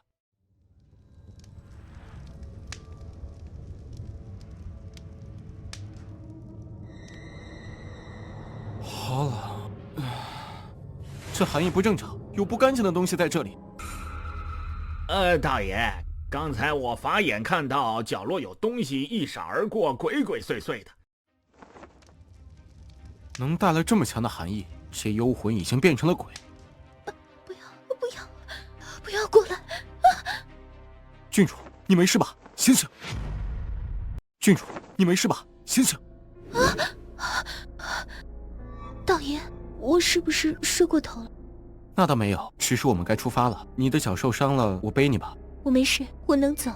郡主，我们被盯上了，如果再慢慢走，只怕是会连累大家。好。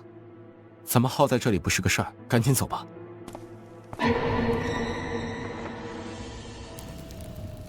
空的，大爷，这已经是连着第3个火把存放点了，全都是空的。咱们手上的火把也烧得快差不多了。这几个存放点的火把肯定是被人给偷走了。在河里，相对火把动手动脚，最省事的办法就是直接扔河里去。有人想黑咱们，可千万别落在贫僧手里。对方熟悉这里的环境，除了入口的几堆火把，途径的都被毁掉了。哼，对方的实力应该有限，否则大可以直接找上来，犯不着这样偷偷摸摸的。咱们要沉住气，继续赶路就是了。道爷，可是我们的火把马上就烧完了。在黑暗的环境中，照明是首要问题。猴子绝对不允许这种意外发生。哇，猴子哥哥，你真棒！我们到了，前方就是出口。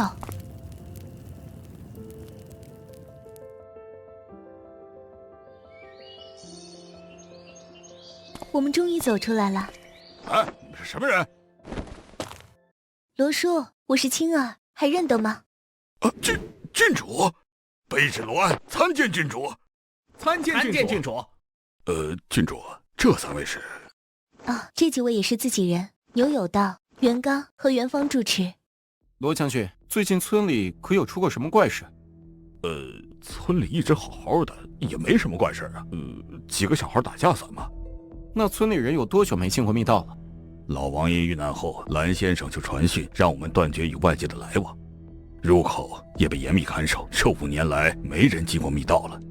郡主，我让猴子先陪你下山。道爷不下山，你是想？山洞中的脏东西应该与村里人无关，脏东西不除干净，我无法安心闭关。道爷小心。大爷，对付这种脏东西，我有一计。说来听听。先这样，把它这个。蒙伯伯，郡主长大了，听说东郭先生的关门弟子来了，为何不见露面？我们来时在山洞里遇见了脏东西，道爷要去清除它。要不要派人去配合？不必，他既然有所动作，想必是有把握的。那东西不同于人，行踪诡秘，极难应付。郡主为何对这位法师如此信任？蒙伯伯，你有所不知，在东郭先生的弟子中，他的修为也许不是最高的，但他的能力绝对是最强的。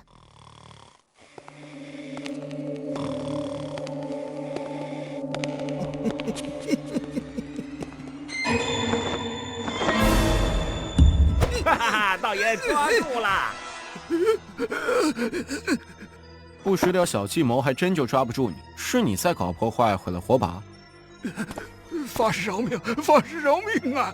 小人再也不敢了。说吧，你怎么进了这里？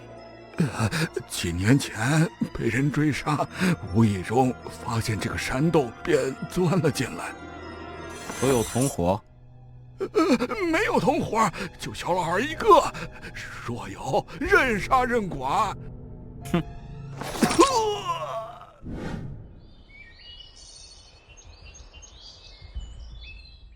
道爷，洞穴已经仔细检查过了，没有什么问题。周围也安排了士兵日夜戒备，保证不让闲杂人等靠近。闭关期间就有了2位在外护法了。应该的，应该的，道爷放心。郡主选的这处洞穴着实不错，我现在就进去闭关了。静候佳音。内视让心神集中在体内，就可以感受体内的一切变化。这一筋一引2道经脉，正是我修炼乾坤诀的成果。36道传法护身符，用掉5道，还剩31道一直没有炼化。幸好我修炼了乾坤诀，能炼化传法护身符，将其中的庞大真长期据为己有，利用这些真气铸造更强大的经脉，就可以突破筑基境界。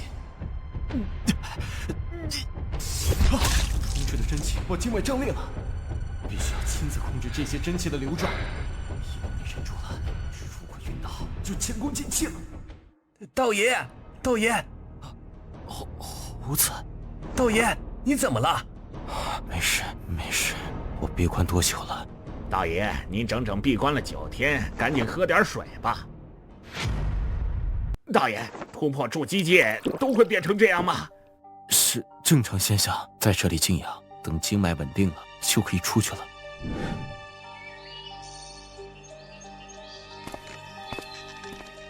啊，道爷，你怎么了？郡主不必慌张，小伤而已。看模样，他的年纪应该跟你相仿吧？如此年轻便能突破筑基境界，假以时日，前途不可限量。郡主啊，务必提醒王爷要与此人交好，不要做第2个上清宗啊！蒙伯伯，我记住了，我一直都是这么做的。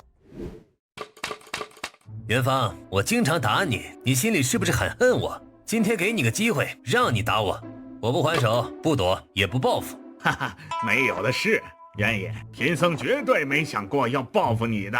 你不打我，我就打你。道爷，这事儿你要替我做主啊！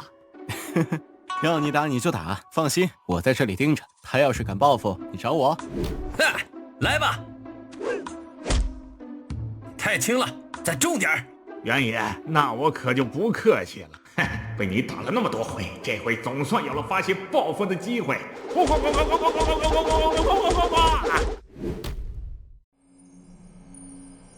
那些血痕所消失的部位，全部是人体的穴位。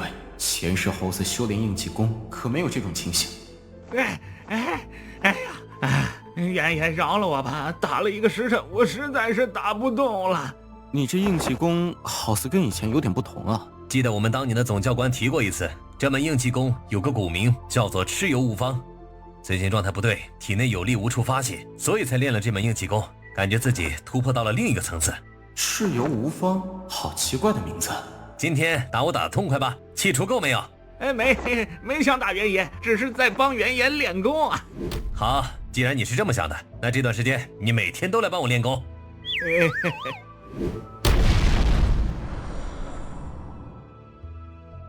成了，不愧是元爷呀，一拳就把山给震塌了。啊，什么声音啊？想必是猴子在练功吧。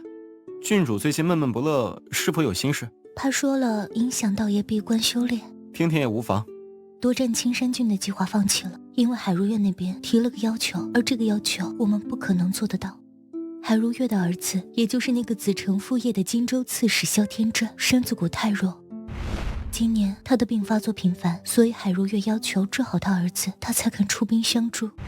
确实，现在虽然是海如月代为掌控大权，可荆州刺史毕竟还是他儿子。一旦他儿子不在了，还有哪来的能力助王爷一臂之力？道爷明鉴，那萧天正是天生的天阴损脉，需要服用冰雪阁的赤阳珠果才能彻底根除病根。可那果树1年仅有1颗成熟的赤阳珠果，凭萧家的实力，难道都不能从冰雪阁求来1枚吗？求不来的。那果子是9圣之一雪婆婆专享的食物。萧王曾托赵国皇帝相求，也是无功而返。错过了眼下这个机会，想再找到吞并青山郡的机会，怕是不容易。我们当然也知道，可是海如月不答应，也没办法。我能在这里闭关休养，都是承了郡主和王爷的情。我准备去荆州会会那个海如月，看能不能为王爷促成此事。道爷，这次去荆州真的不用我跟着去吗？我带着老熊直接从这里出发，不会被盯上，山路也不好走，你就不用去了。那个陆胜忠，如果他能帮到王爷就用起来，如果他还想动什么歪心思，就直接……等道爷出去后打起精神来，否则别怪我送你的那群和尚去见佛祖。元爷放心，道爷一路小心。郡主请放心，我一定尽我所能说服海如月。出发。此行异常凶险，道爷。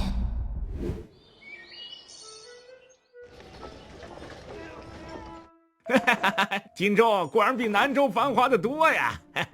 若是猴子来陪我办事，肯定走到哪儿都在观察默契地形和路线，以备不时之需。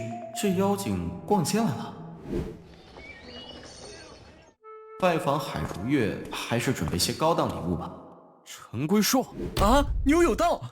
二爷，杀害眼前少爷的那个牛有道就在外面。什么？你就是牛有道？你是谁？此人身边的几名护卫修为都不低，搞不好还有金丹境界。我是宋衍青的二伯。原来是宋师兄的二伯啊！来了荆州，怎么不提前打声招呼？我还有刺史府的差事在身，几位还请稍等，我马上回来好好款待几位。这小子居然躲在燕国，成了荆州刺史府的人。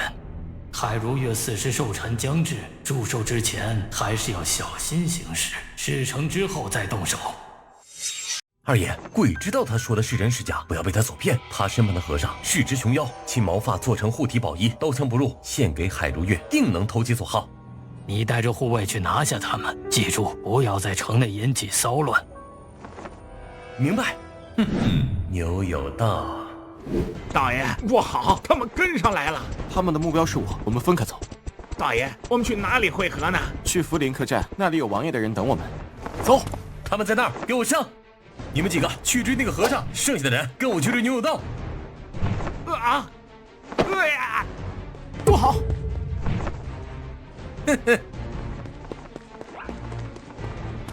有了，姑娘们，人人有份。呀，好多钱，好多钱啊！你们让一让啊，快让一让！可恶，让那臭小子给逃了。哼！废物！那个牛有道只是个炼器修士吧？你们居然能让他在眼皮底子下跑了！大人莫急，我们。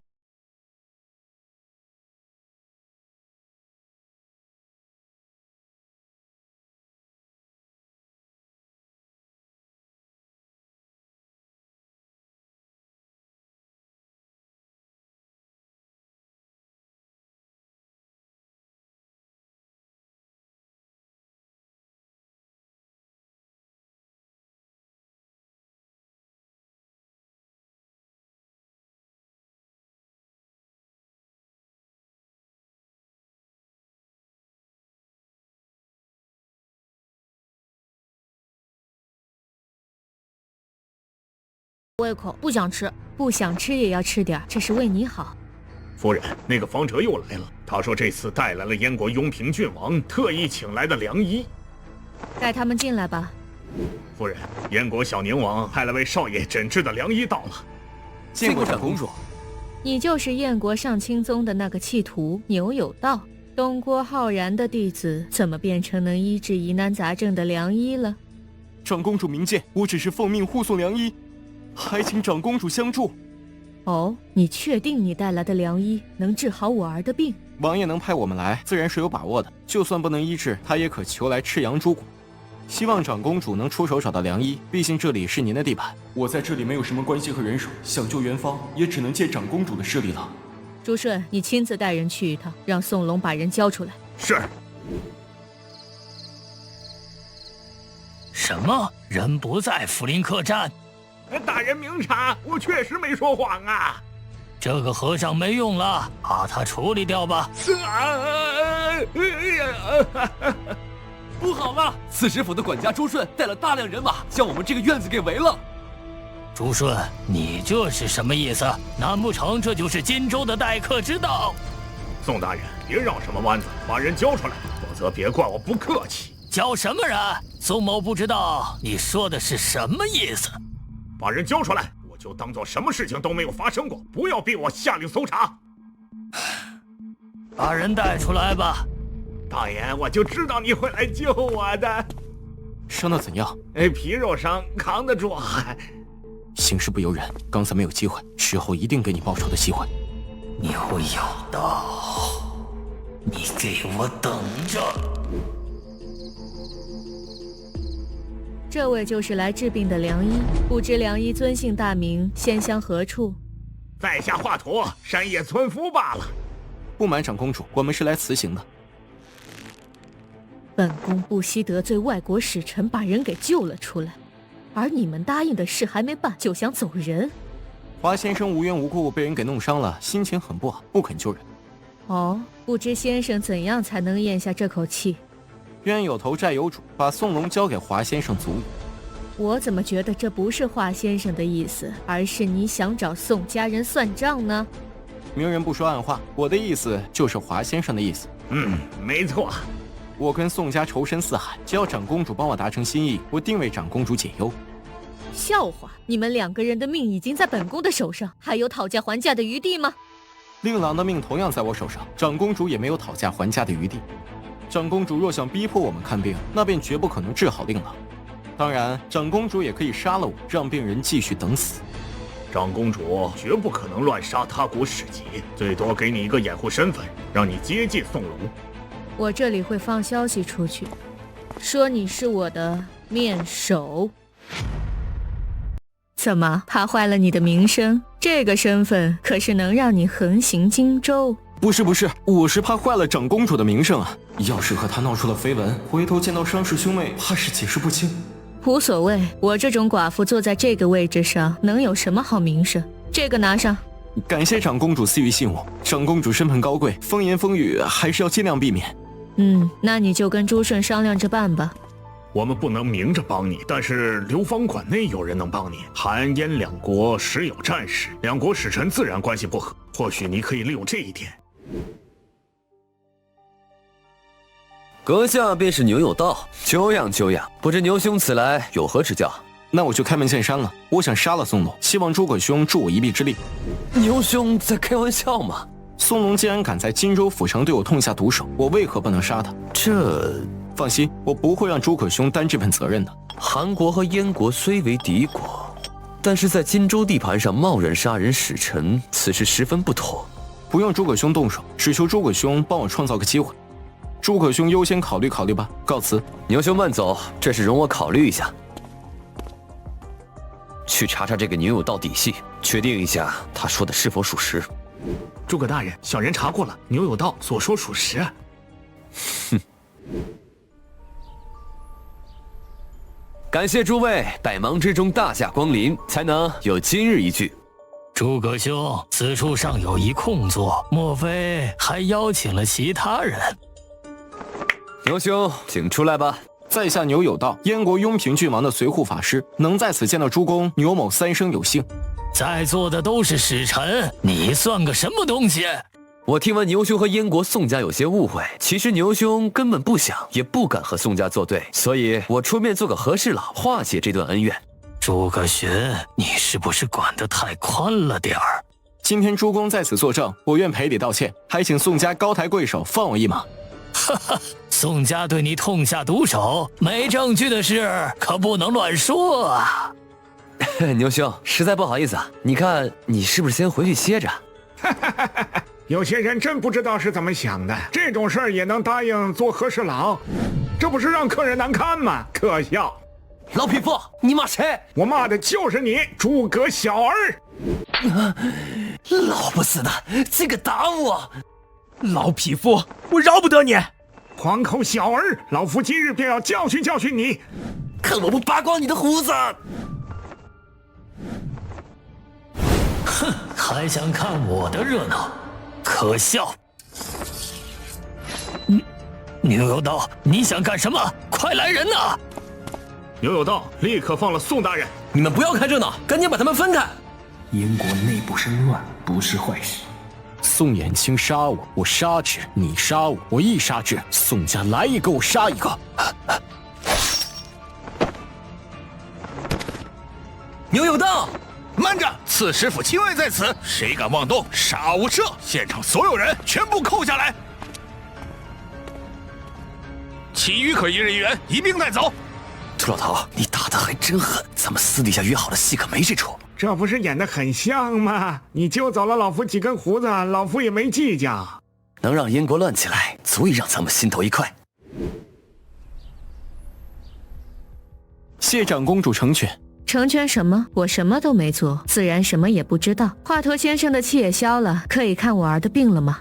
其实真正的良医是我，之前多有隐瞒，实乃情非得已，还望长公主海涵。我不管你们谁是神医，只要能治好我儿便可。萧天真的经脉天生冰凉，极为薄脆，身上的血液温度也低于正常人。冷。待我注入前气，试试看能不能为他驱散经脉中的寒气。好热，振儿居然感觉到了热。停止注入前气，寒气就重新遍布他的经脉。前期无法去除萧天震经脉中的寒意，他的情况太特殊了。法师，诊治的结果如何？唉，令郎的病根奇怪，我暂时没有办法治好他。牛有道，你敢耍我？我只是目前治不好令郎，但一定是有办法的。夫人寄希望于赤阳朱果，他真的能治好令郎吗？万洞天府的掌门确定赤阳朱果能治好我儿。万洞天府乃赵国境内数得上的大派，岂能有误？只要我能弄来赤阳朱果给长公主，我的承诺就算完成了。弄来赤阳朱果，我立刻出兵支持商朝宗。长公主，不知你有没有想过赤阳朱果治不好令郎的后果？若是治不好，只怕万天洞府要换人主持荆州局面吧。本宫乃赵国长公主，我大可回京城，照样衣食无忧。那长公主为何在此苦苦硬撑？何不去京城享受荣华富贵？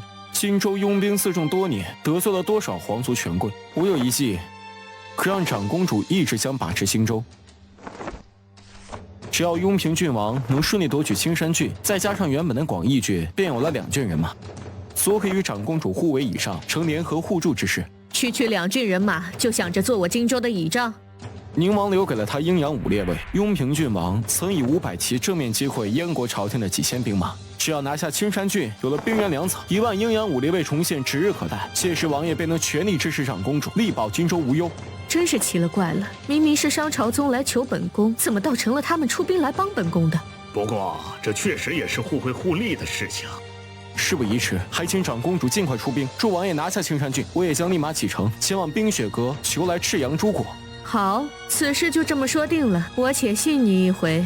这就谈成了，1万阴阳5列位，连影儿都看不到呢。道爷，这可真是画了一块好大的饼啊！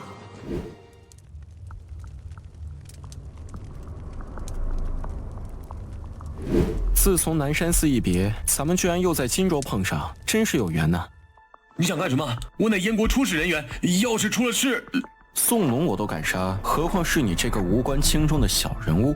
师弟，不，牛兄，看在同门一场的份上，求求您放过我吧！你有资格跟我称兄道弟吗？鄙人江湖人称道爷。道爷，我知错了。你不过是宋家的一个棋子而已，这样下去能有什么前途？道爷，我愿追随你。你继续为宋家效命，我自会安排人与你联系。好，我全都听道爷的。记住，如果你敢背叛我，一定要你不得好死。道爷来信说，海如月会出兵相助，要咱们这边做好准备。王爷得此高贤，足抵10万雄兵。与道爷断绝关系，你们是什么意思啊？元爷误会了，道爷杀了宋龙，他不想宋家迁怒于我们，才传话来，才让我们。是道爷让我们要瞒着你的。哼！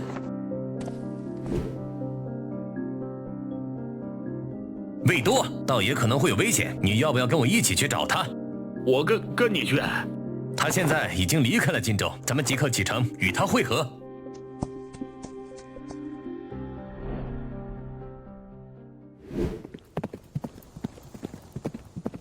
既然连海如月都无法从冰雪阁阁主身上下手，那我们就换条路试试。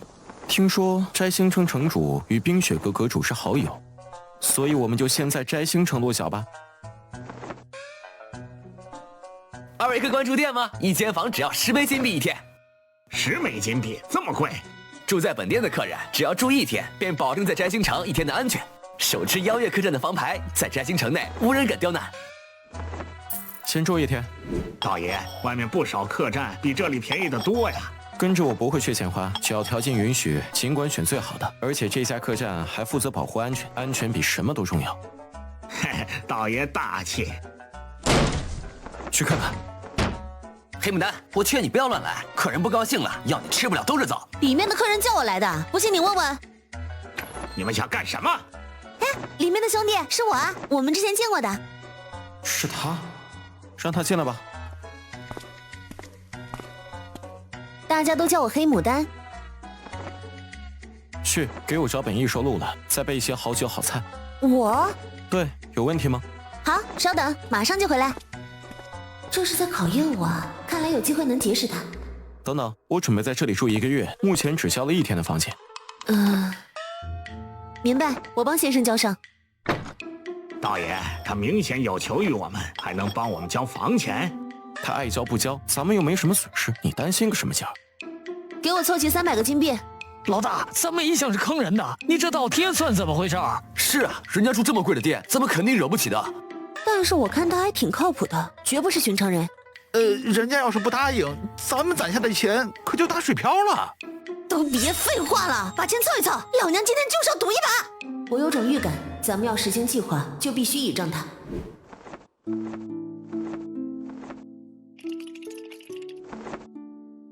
那您要的一路寿和韭菜，这是1个月的房钱收据。介绍介绍自己吧。我自幼在街头流浪，从小长得黑，就被人叫黑牡丹。如今和几个志同道合的兄弟在一起闯荡，算是个无门无派的散修。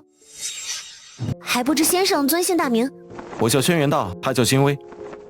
刚听金威大哥称呼先生为道爷，原来是这么个由来。不必再客套了，说吧，找我做甚？我想创建一个门派，摆脱散修的身份。想法不错，但是你的志向跟我有什么关系？创建门派的1万金币，我们能想办法凑出来。邪魔歪道榜上的30个任务，我们也完成了。邪魔歪道榜，一个记载了坏了规矩的修士的榜单。为了完成这30个任务，曾经的弟兄死了10几个。为了给所有人个交代，我也要成立一个门派，可我还需要其他门派的引荐和担保。此事只有道爷能够帮我们。住在这里的客人不少，为什么盯上了我？直觉，女人有时候相信自己的感觉。道爷，只要您肯帮忙，我黑牡丹赴汤蹈火，在所不辞。眼下倒是有一件你能做到的事。啊？我瞧你的姿色还不错，这样吧，我在这住的这段时间里，你陪我睡，你们的事情我就帮你解决。道爷，我不过是残花败柳，哪能入您法眼？您喜欢什么样的姑娘尽管说，我去帮您找来。黑皮肤的漂亮女人我还是第一次看到，没睡过，想尝个鲜。就这个条件，你答不答应吧？房钱的收据给我。房钱是你主动交的，我可没有勉强你。敢吞老娘的钱，你们试试看。邀月客栈的住客在这摘星城是受到保护的，你要是敢强抢，先问问邀月客栈答不答应。好，算你们狠，你们有本事永远待在摘星城，别离开。我再退一步吧，陪我睡一晚，就1晚。黑牡丹，错过了这个机会，你也许就错过了一辈子。以前有眼无珠，跟过一个男人，后来那王八蛋为了攀高枝，把老娘给甩了。我知道自己不是什么好人，但我不想做让自己都看不起的人。且慢，把收据还给人家。啊，给你。这是什么意思？能用钱换来的东西我不在乎，就算你答应了，我也不会帮你。你拒绝了我，那我把钱还给你，你的愿望我也来帮你实现。告诉你的兄弟们，开宗立派的事我来帮你搞定。你就是个混账！这些金票你先收着。这么多？你的3个手下也别守在外面了，住进来吧。好，那我就恭敬不如从命了。道爷，你如果真想我陪你1晚的话，我喜欢白的，对黑的没兴趣。收了300，搭进去2000，亏了1700。道爷，要这么个女人有什么用啊？她一个女人就能管住一群男人的，这就是本事。拜见道爷。不必多礼，以后都是自己人了。你们3个人，黑牡丹向我保证过，如果谁犯了规矩，可别怪我心狠。是。你们几个熟悉摘星城，陪我一起逛逛。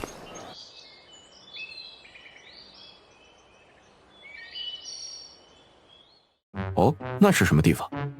道爷，那是城主沙焕丽住的地方，外人不让进的，擅闯者杀无赦。沙焕丽，她姿色如何？嫁人没有？道爷，在这种地方谈这种话题可不合适啊。她姿色平平，也没有嫁人，但人家那身份地位，长得再一般，气质也不是寻常人能比的。她有什么喜好吗？这个我可就不知道了。不过人家衣食无忧，估计就喜欢些所谓的高雅调调。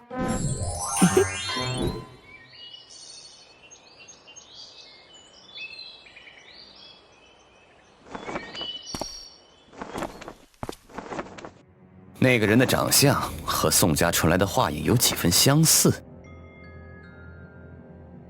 牛有道，可算找到你了。别坐那么正经，侧坐，再翘个二郎腿，左手放腿上搭着，右手放在椅背上托腮。别那么死板，自然点儿。对对对，再带点微笑。好，就这样，别动啊，你也别动。道爷，这是要干嘛？赚钱。道爷，我已经坐不住了。画好了，过来看看吧。这居然是用木炭画出来的！道爷，这画是送给我吗？画的是你，不送你送谁？等下让伙计先拿出去装裱一下。对了，假如这幅画要卖给你，你肯不肯买？如果我手头宽裕，我肯定会买啊。道爷，你是想靠卖画赚钱？掌柜的，一字号房的客人要我们帮忙把这幅画拿去装裱一下。黑牡丹，这是什么画法？是轩辕先生拿了支木炭当笔画的，画得如此写实，和意境朦胧的水墨画完全是不同风格。没想到这位客人就有这等神技。装裱的事儿先不急，我先把它献给城主府的总管。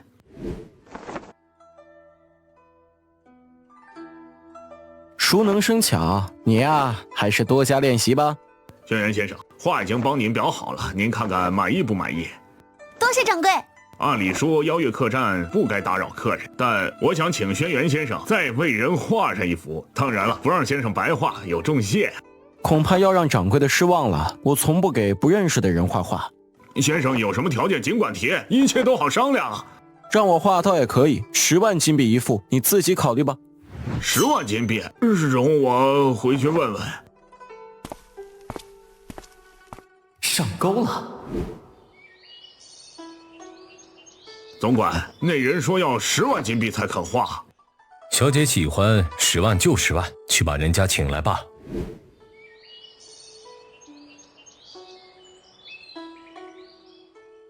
这位想必就是策划的轩辕先生吧？正是在下。先生需要的东西我已经准备好了，咱们就开始作画吧。请城主靠着栏杆再往左走一点，身子不要正对这里，头向右偏一点，眼睛不要往下看。对对对，就这样。我要开始画了，请城主不要乱动。好的。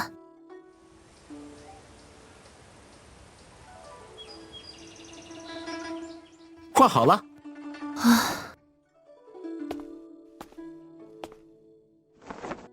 好差的体质，原来城主不是修士。快拿给我看看。啊，轩辕先生果然大才。城主喜欢就好。老大选择跟随那个道爷，是不是草率了一点啊？谁？你放心，我还不至于在邀月客栈乱来。我只是想问件事情，外面有传闻说你们找到推荐担保的人了。皇爷，这事儿有点误会，他并未答应什么推荐和担保。柳仙宗的人一向对我们爱答不理，今天怎么主动找上门来了？你可知道那人叫什么？来自何门何派？他没有透露来历，我们这边谁都搞不清，只知道他叫轩辕道。轩辕道只是假名，他的真名叫做牛有道，乃是燕国上清宗的弃徒。此人罪大恶极，杀了燕国延卫宋大人的孙子，也是我刘仙宗的仇人。你们几个跟他混在一起，那就是在跟我们刘仙宗作对啊！皇爷，您放心，我会帮您把这个人盯住，将功赎罪。放心，肯定不会让你白忙。牛有道做事诡异莫测，行踪不定。这东西你带在身上备用，只要你将此物撒在路上，我们便能追寻到踪迹。皇爷放心，我知道该怎么做。刘仙宗，这10万金票你们留在身上备用。哇！我才跟了道爷就拿了这么多钱，实在有些不好意思。让你拿着就拿着，别那么多废话。今晚大家好好休息，该收拾的趁早收拾，明天我们就启程出发。道爷，我们这是要去哪儿啊？我们要继续前往冰雪阁，那就在珊瑚县碰头吧。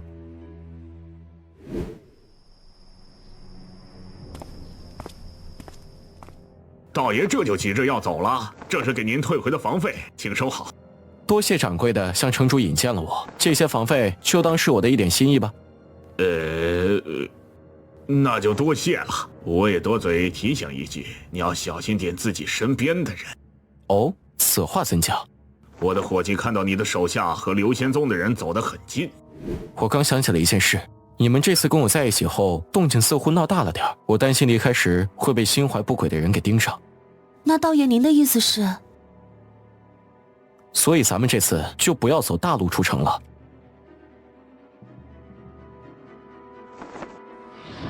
安道在此，诸位贵客慢走。走吧。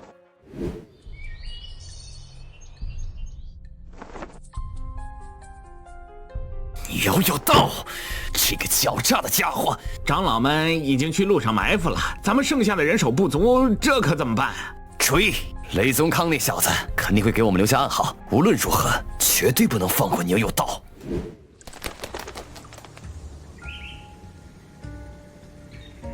秦香娘找到香儿了。雷宗康果然听话，牛有道跑不了，我们继续追。此地荒无人烟，隐蔽安静，正是杀人弃尸的好地方。你们此时不动手，更待何时？道爷，何出此言？你还敢问我？我倒要问问你，为何与刘仙宗密谋害我？道爷，没人想害你，是不是有什么误会？昨天白日，有人与皇恩贵在邀月客栈里密会。昨天晚上我告知了次日出发，便有人跑去通风报信。到底是谁做出这种事儿？是我。黑牡丹，别怪我没提醒过你。老雷，你为什么要这么做？我这样做也是为了大家好。你们知道他是谁吗？他就是牛有道。什么？他已经被商朝宗扫地出门，杀了燕国使臣，还骗我们为他卖命。跟着他，刘仙宗和燕国都不会放过我们。扫地出门，无知真可怜。道爷根本就没有被。事情既然已经挑明了，你们打算何去何从？自己拿个主意吧。道爷隐瞒在先，这么来看，老雷也谈不上是背叛我们。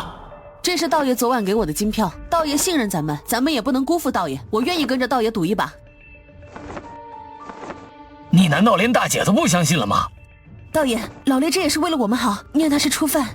少给我解释！你若不肯动手，那我就自己解。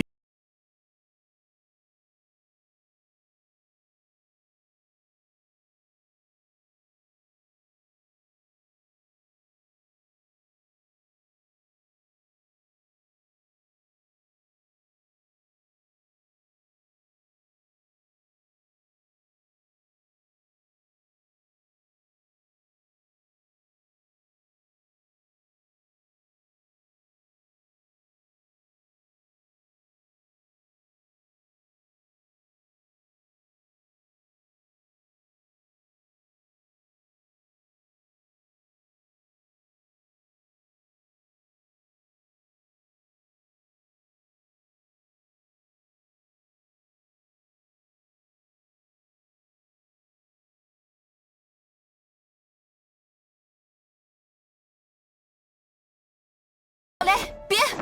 汉掌！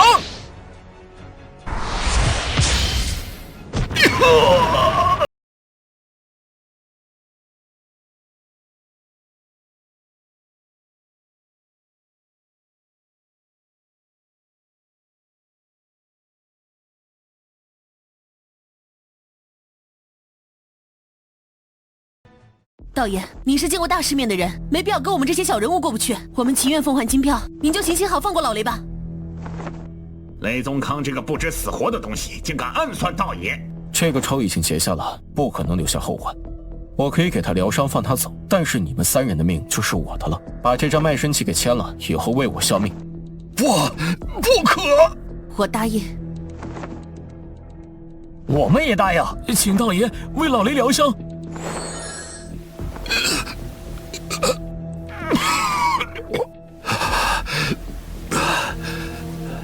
老大，我对不起你们。刘仙宗的人估计快到了，你们快点离开这里吧。保重。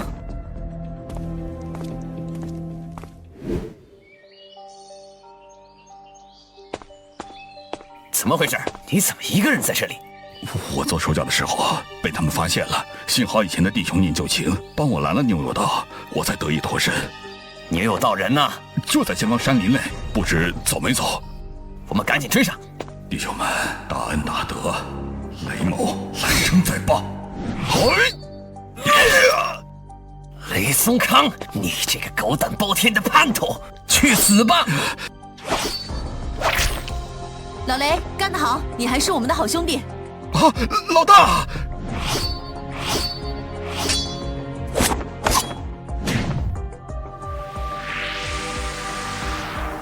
啊，道爷！牛有道，束手就擒吧，还能少受点活罪。你们刘仙宗这么大的门派，不该只有你们几个废物来追杀我吧？哼，可惜我们金丹期的高手们都已经去珊瑚县埋伏了，不然你早死100次了。是吗？哼，机不可失，所有人跟我走。道爷，我们这是要去哪儿？回摘星城。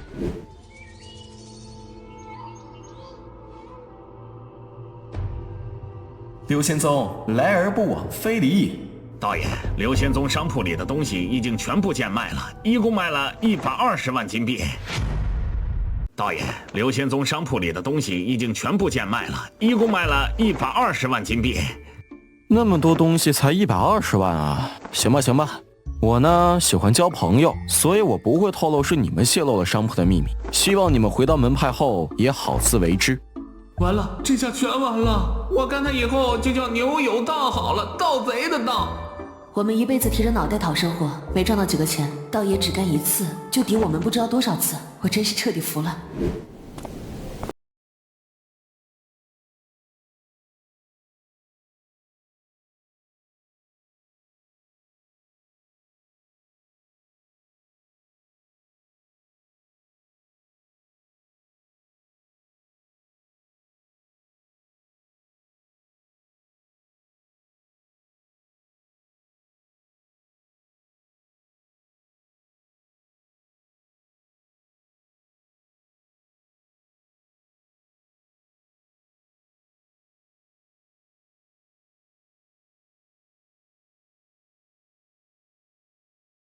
那就好办了。待会儿你陪我去杜云山，不用多跑去，免得万一有事被人家给一网打尽。是。对了，给大家一人发5万，多留点钱在身上备用。好的，这是你的5万金票。多谢道爷。好了，我们出发吧。是。早前为了凑齐10万金币开宗立派，简直受尽屈辱。现在跟着道爷，5万金币说来就来呀！以后我们就踏踏实实跟着道爷吧。客官，这是您要的2匹马。多谢。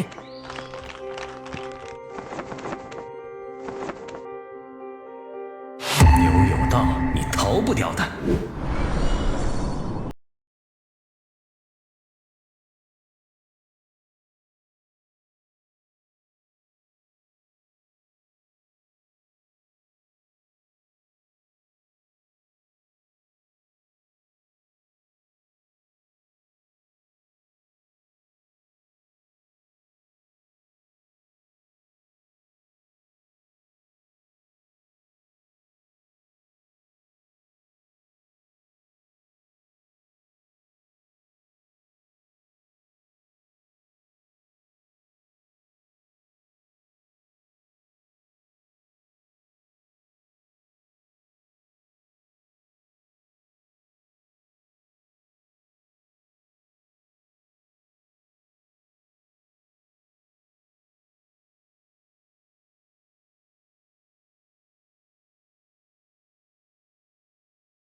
同当。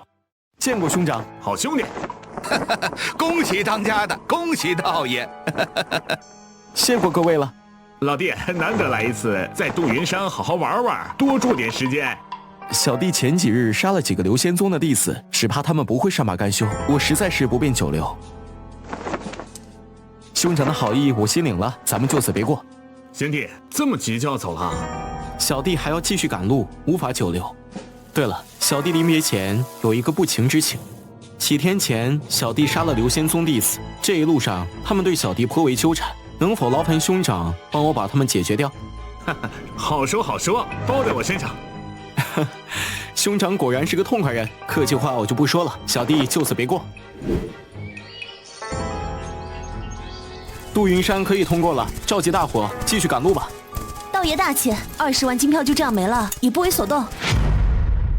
江湖走马，风也好，雨也罢，走的是路，交的是朋友，钱就不要计较了。恕我直言，我看不出云欢有交朋友的意思。您觉得他真的会帮忙解决刘仙宗的人吗？哼，我压根儿就没指望。当家的，有买卖上门了。赤州府的中间人发来的任务，买条命，2万金币，先付5000定金，事成后再付15000。什么人的命值这个价？我告诉过你，超出咱们能力范围的活不要接。中间人没透露目标的身份。不知道身份，那我们怎么下手？中间人说了，会引导我们找到目标，而且中间人还做了保证，目标身边只有5个同伴，他们都不超过筑基期，并且没有势力背景。今天的怪事儿还真多，这事儿你亲自去办吧，小心点儿。洞主，有人来了！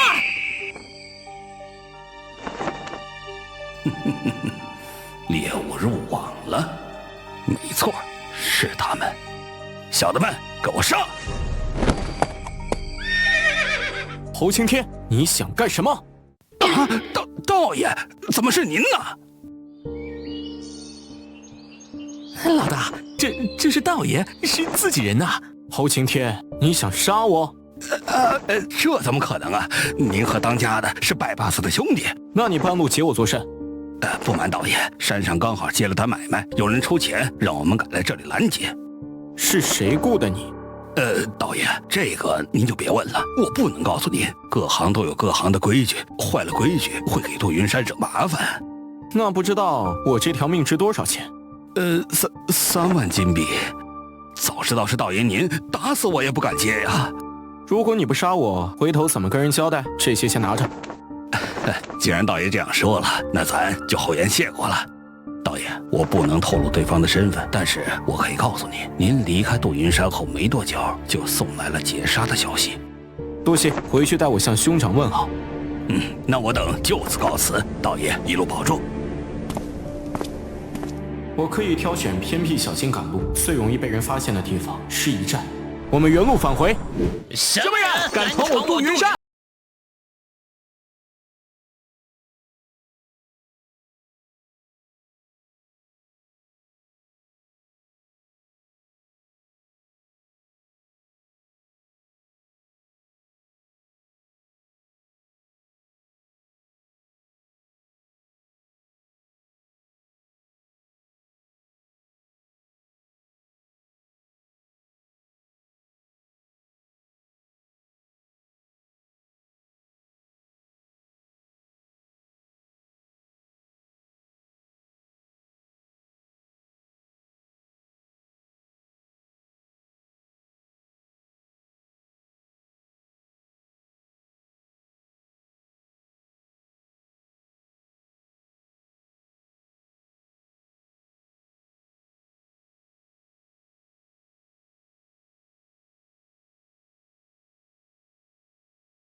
说的一个字都不能往外漏。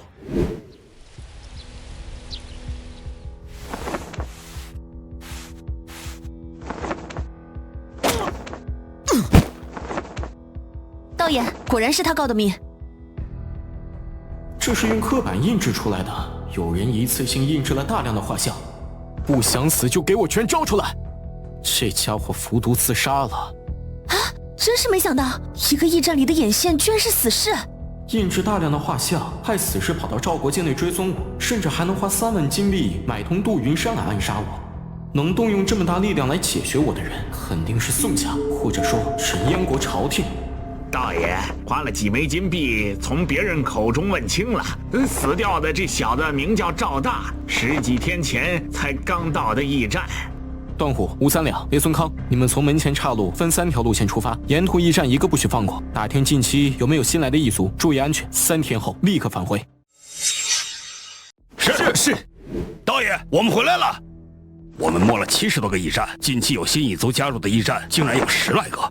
而且安排得很巧妙，只要是道路交错的驿站，必然有人手安插呀。来而不往非礼也，既然已经知道了，那就把这些眼线全给清除掉。道爷，人家背后能动用的财力和人力，不是我们能想象的。那就让有制衡实力的人去搞，我们要去找一些老朋友了。你们3个即刻赶往赵国京城，去找韩国使臣诸葛询、宋国使臣吴怀玉等5国使臣，把燕国密谍在他国驿站这般安插的故事讲一讲，各国朝廷自会去查。道爷，以我们的身份，只怕连人家的门都进不去啊。不用担心，登门时你们报我的名号便可，就说牛有道让你们带话的，他们自然会见你。报名号就能见到5国使臣，道爷的背景真是比想象中的还厉害呀。你们从京城出来后，直接赶往北山县，在县城最大的客栈找我便可。你把这封信传给荆州刺史府后，直接回王爷那边等我。明白。海如约派出荆州大军压境，迫使燕国南州集结重兵防御。商朝宗趁机发兵，一举攻下整个青山郡。燕国朝廷只好派使者来谈判。再谈下去也没什么意思，要求就这些，答应了则罢，不答应则战场上见。青山郡可以划到王爷治下，朝廷也可以颁旨任命，但公开昭告天下绝无可能。你还敢跟我谈条件？王爷若是在苛求，那就战场上见，倒要看看王爷这点人马能抵挡多久。既然陛下做了让步，王爷不妨念在同族亲情的份上，也退上一步吧。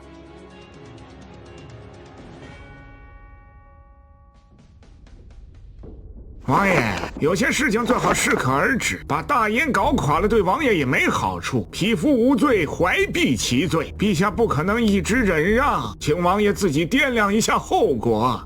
匹夫无罪，怀璧其罪，嘎公公是指那10万压将吗？你怎么把这个秘密当众说出来了？这岂是能乱说的？嘎公公，事到如今，有些话不妨挑明了。当年王爷被栽赃，关进天牢，我是被逼无奈，才弄出个10万压将的幌子，不然王爷必死无疑。你们竟敢撒下这弥天大谎，有你们哭的时候！哼！凤翎波也难掣肘王爷，可喜可贺。汲取嫂嫂，借兵广义郡，立足苍梧县荆州副县，力挽狂澜，促成联盟，这才有了今日吞并青山郡的顺利。这可都是道爷的功劳。没错，道爷居功至伟啊。许久没谈音信，也不知他现在怎么样了。王爷，郡主啊！住持，你怎么回来了？道爷他人呢？道爷正和一帮狗贼周旋，难以脱身，只好让我先回来了。狗贼？道爷出了什么事吗？宋家派了刘仙宗的高手一路追杀我们，燕国朝廷也派了大量人手对道爷围追堵截。得亏是道爷高明，不然我们早就去见佛祖了。道爷为何不回来避避风头？王爷已经和道爷断绝了关系，道爷哪好公然露面回来？而且道爷说了，来而不往非礼也，正在联系各国使臣，和他们掰手腕子呢。燕国敢把爪伸这么远，那就别怪我剁掉他。全部带走。道爷，我们回来了。这次燕国谍报司布置在各地驿站的人手都遭受突袭，损失不小。一路上辛苦几位了，为道爷办事不谈辛苦。对了，黑牡丹，客栈里可有肥肉？肥肉是有的，我看到他们刚宰了一头猪。这里正好有双糖，我亲自下厨给你们做点好东西吃。这道菜叫红烧肉，这可是我的不传之秘，这个世界目前只有2个人会。好香啊！我没有口福了，太好吃了！大姐，让我们也尝尝啊！不给不给！好香的味道，如此美味，能否让我见识一下？我们似乎素不相识，不知尊驾是何方高人？在下北周邵平波。道爷，他是北周刺史邵登云的儿子。这几个护卫也不简单，其中还有金丹修士。看阁下气质不凡，不知是何方高人。一个官二代怎么会跑到这种穷乡僻壤？啊，不过是个替人跑腿的下人罢了。在下张三，刚从出使赵国的诸葛寻大人那边来，奉命回京城办点事儿。哦，原来是诸葛寻大人的人。张兄炖了此等美味，不知能不能让少母沾点光？邵大人请。安全无毒，大人请。色香味俱全。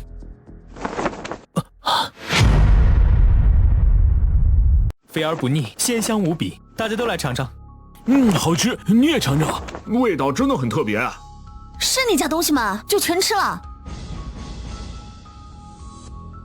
张兄跟我走一趟北周如何？我要宴请一位客人，想要借用一下张兄的厨艺。公务在身，怕是要让邵大人失望了。放心，最多耽误你1天时间。若是诸葛大人追究，尽管往我身上推，我担着便是。我请的是贵客，自然是要用最好的厨子。张兄万勿推辞，这件事就这么定了。你也太不讲理了！张大人，请了。邵平波那天突然变得无礼，就是在试探我。而且就算我说自己是韩国使臣的手下，他也不放在眼里。这小子不是盲目自大，而是拿捏掌控极有分寸，这可难对付了。他的父亲邵登云是宁王商建谋麾下的大将，因燕国朝廷清洗宁王旧部，便投靠了韩国，没想到竟成了北周刺史，坐拥一州之地。这对父子可都不是寻常人物。邵公子，唐仪，他怎么到的燕国？唐掌门，我给你带了样礼物。我已嫁人，公子的好意我心领了，还请公子自重。原来邵平波是看上了唐仪。我知道你不收东西，所以我请了个厨子来，他做的菜好吃，我想让你也尝尝看。避免露馅儿，还是不要相见为好。张兄，这人是牛有道，没办法，只能赌一把了。好一个美人啊！张兄还请慎言，这位可是上清宗掌门。我看邵大人与这位美人果然是般配的很啊。张兄，话过了。完了，我居然在自己的丈夫面前跟其他的男人不清不楚。唐掌门，这位是韩国使者诸葛寻大人的手下张三。幸会，张三，看来他不想暴露自己的真实身份，把那座酒楼里不相干的人清空。张兄，请你为唐掌门露一手吧。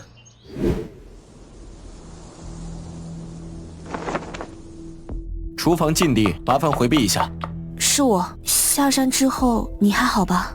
托唐掌门的福，一切都还安好。这里是下人待的地方，可不适合唐掌门来，还请回去稍等。菜弄好了，马上给你和邵大人送去。这是道爷名义上的夫人吧？这一出接一出的，跟演戏一样，太精彩了。你误会了，我没有做任何对不起你我名分的事情。我和邵平波不是你想的那样，他示好其实另有目的。啊？邵平波的目的不在于我，而是想要得到赵雄哥实属，成为他的助理。而我们暂时依附于他，只是因为上清宗也需要借他的势来振兴。你现在用有夫之妇作为阻挡他的借口，可他必须先得到你才好接近赵雄哥。邵平波这人很危险，他的耐心迟早会耗尽的，你玩不赢他。我会再考虑一下的。此地人多眼杂，有什么事情回头再说吧。刚刚唐仪去了厨房，把张三抓来。唐仪如果一直都以有夫之妇作为挡箭牌，那只要我不死，邵平波就无法名正言顺地得到他。但这里上清宗那几人都知道我的真实身份，万一有人泄密，佩牡丹，我们得离开了。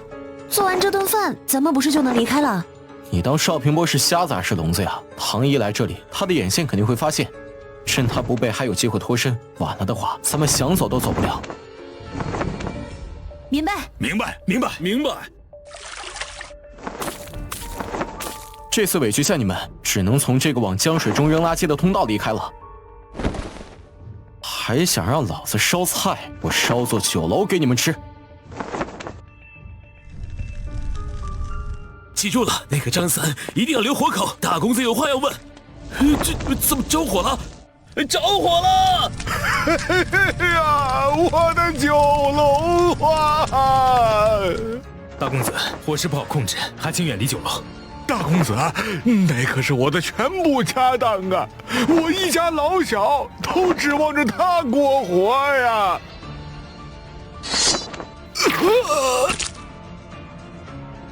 厨房里的张三他们呢？大公子，这火就是从厨房烧起来的。依我看，这火就是他们放的。张三他们从江上跑掉了，给我去追！是。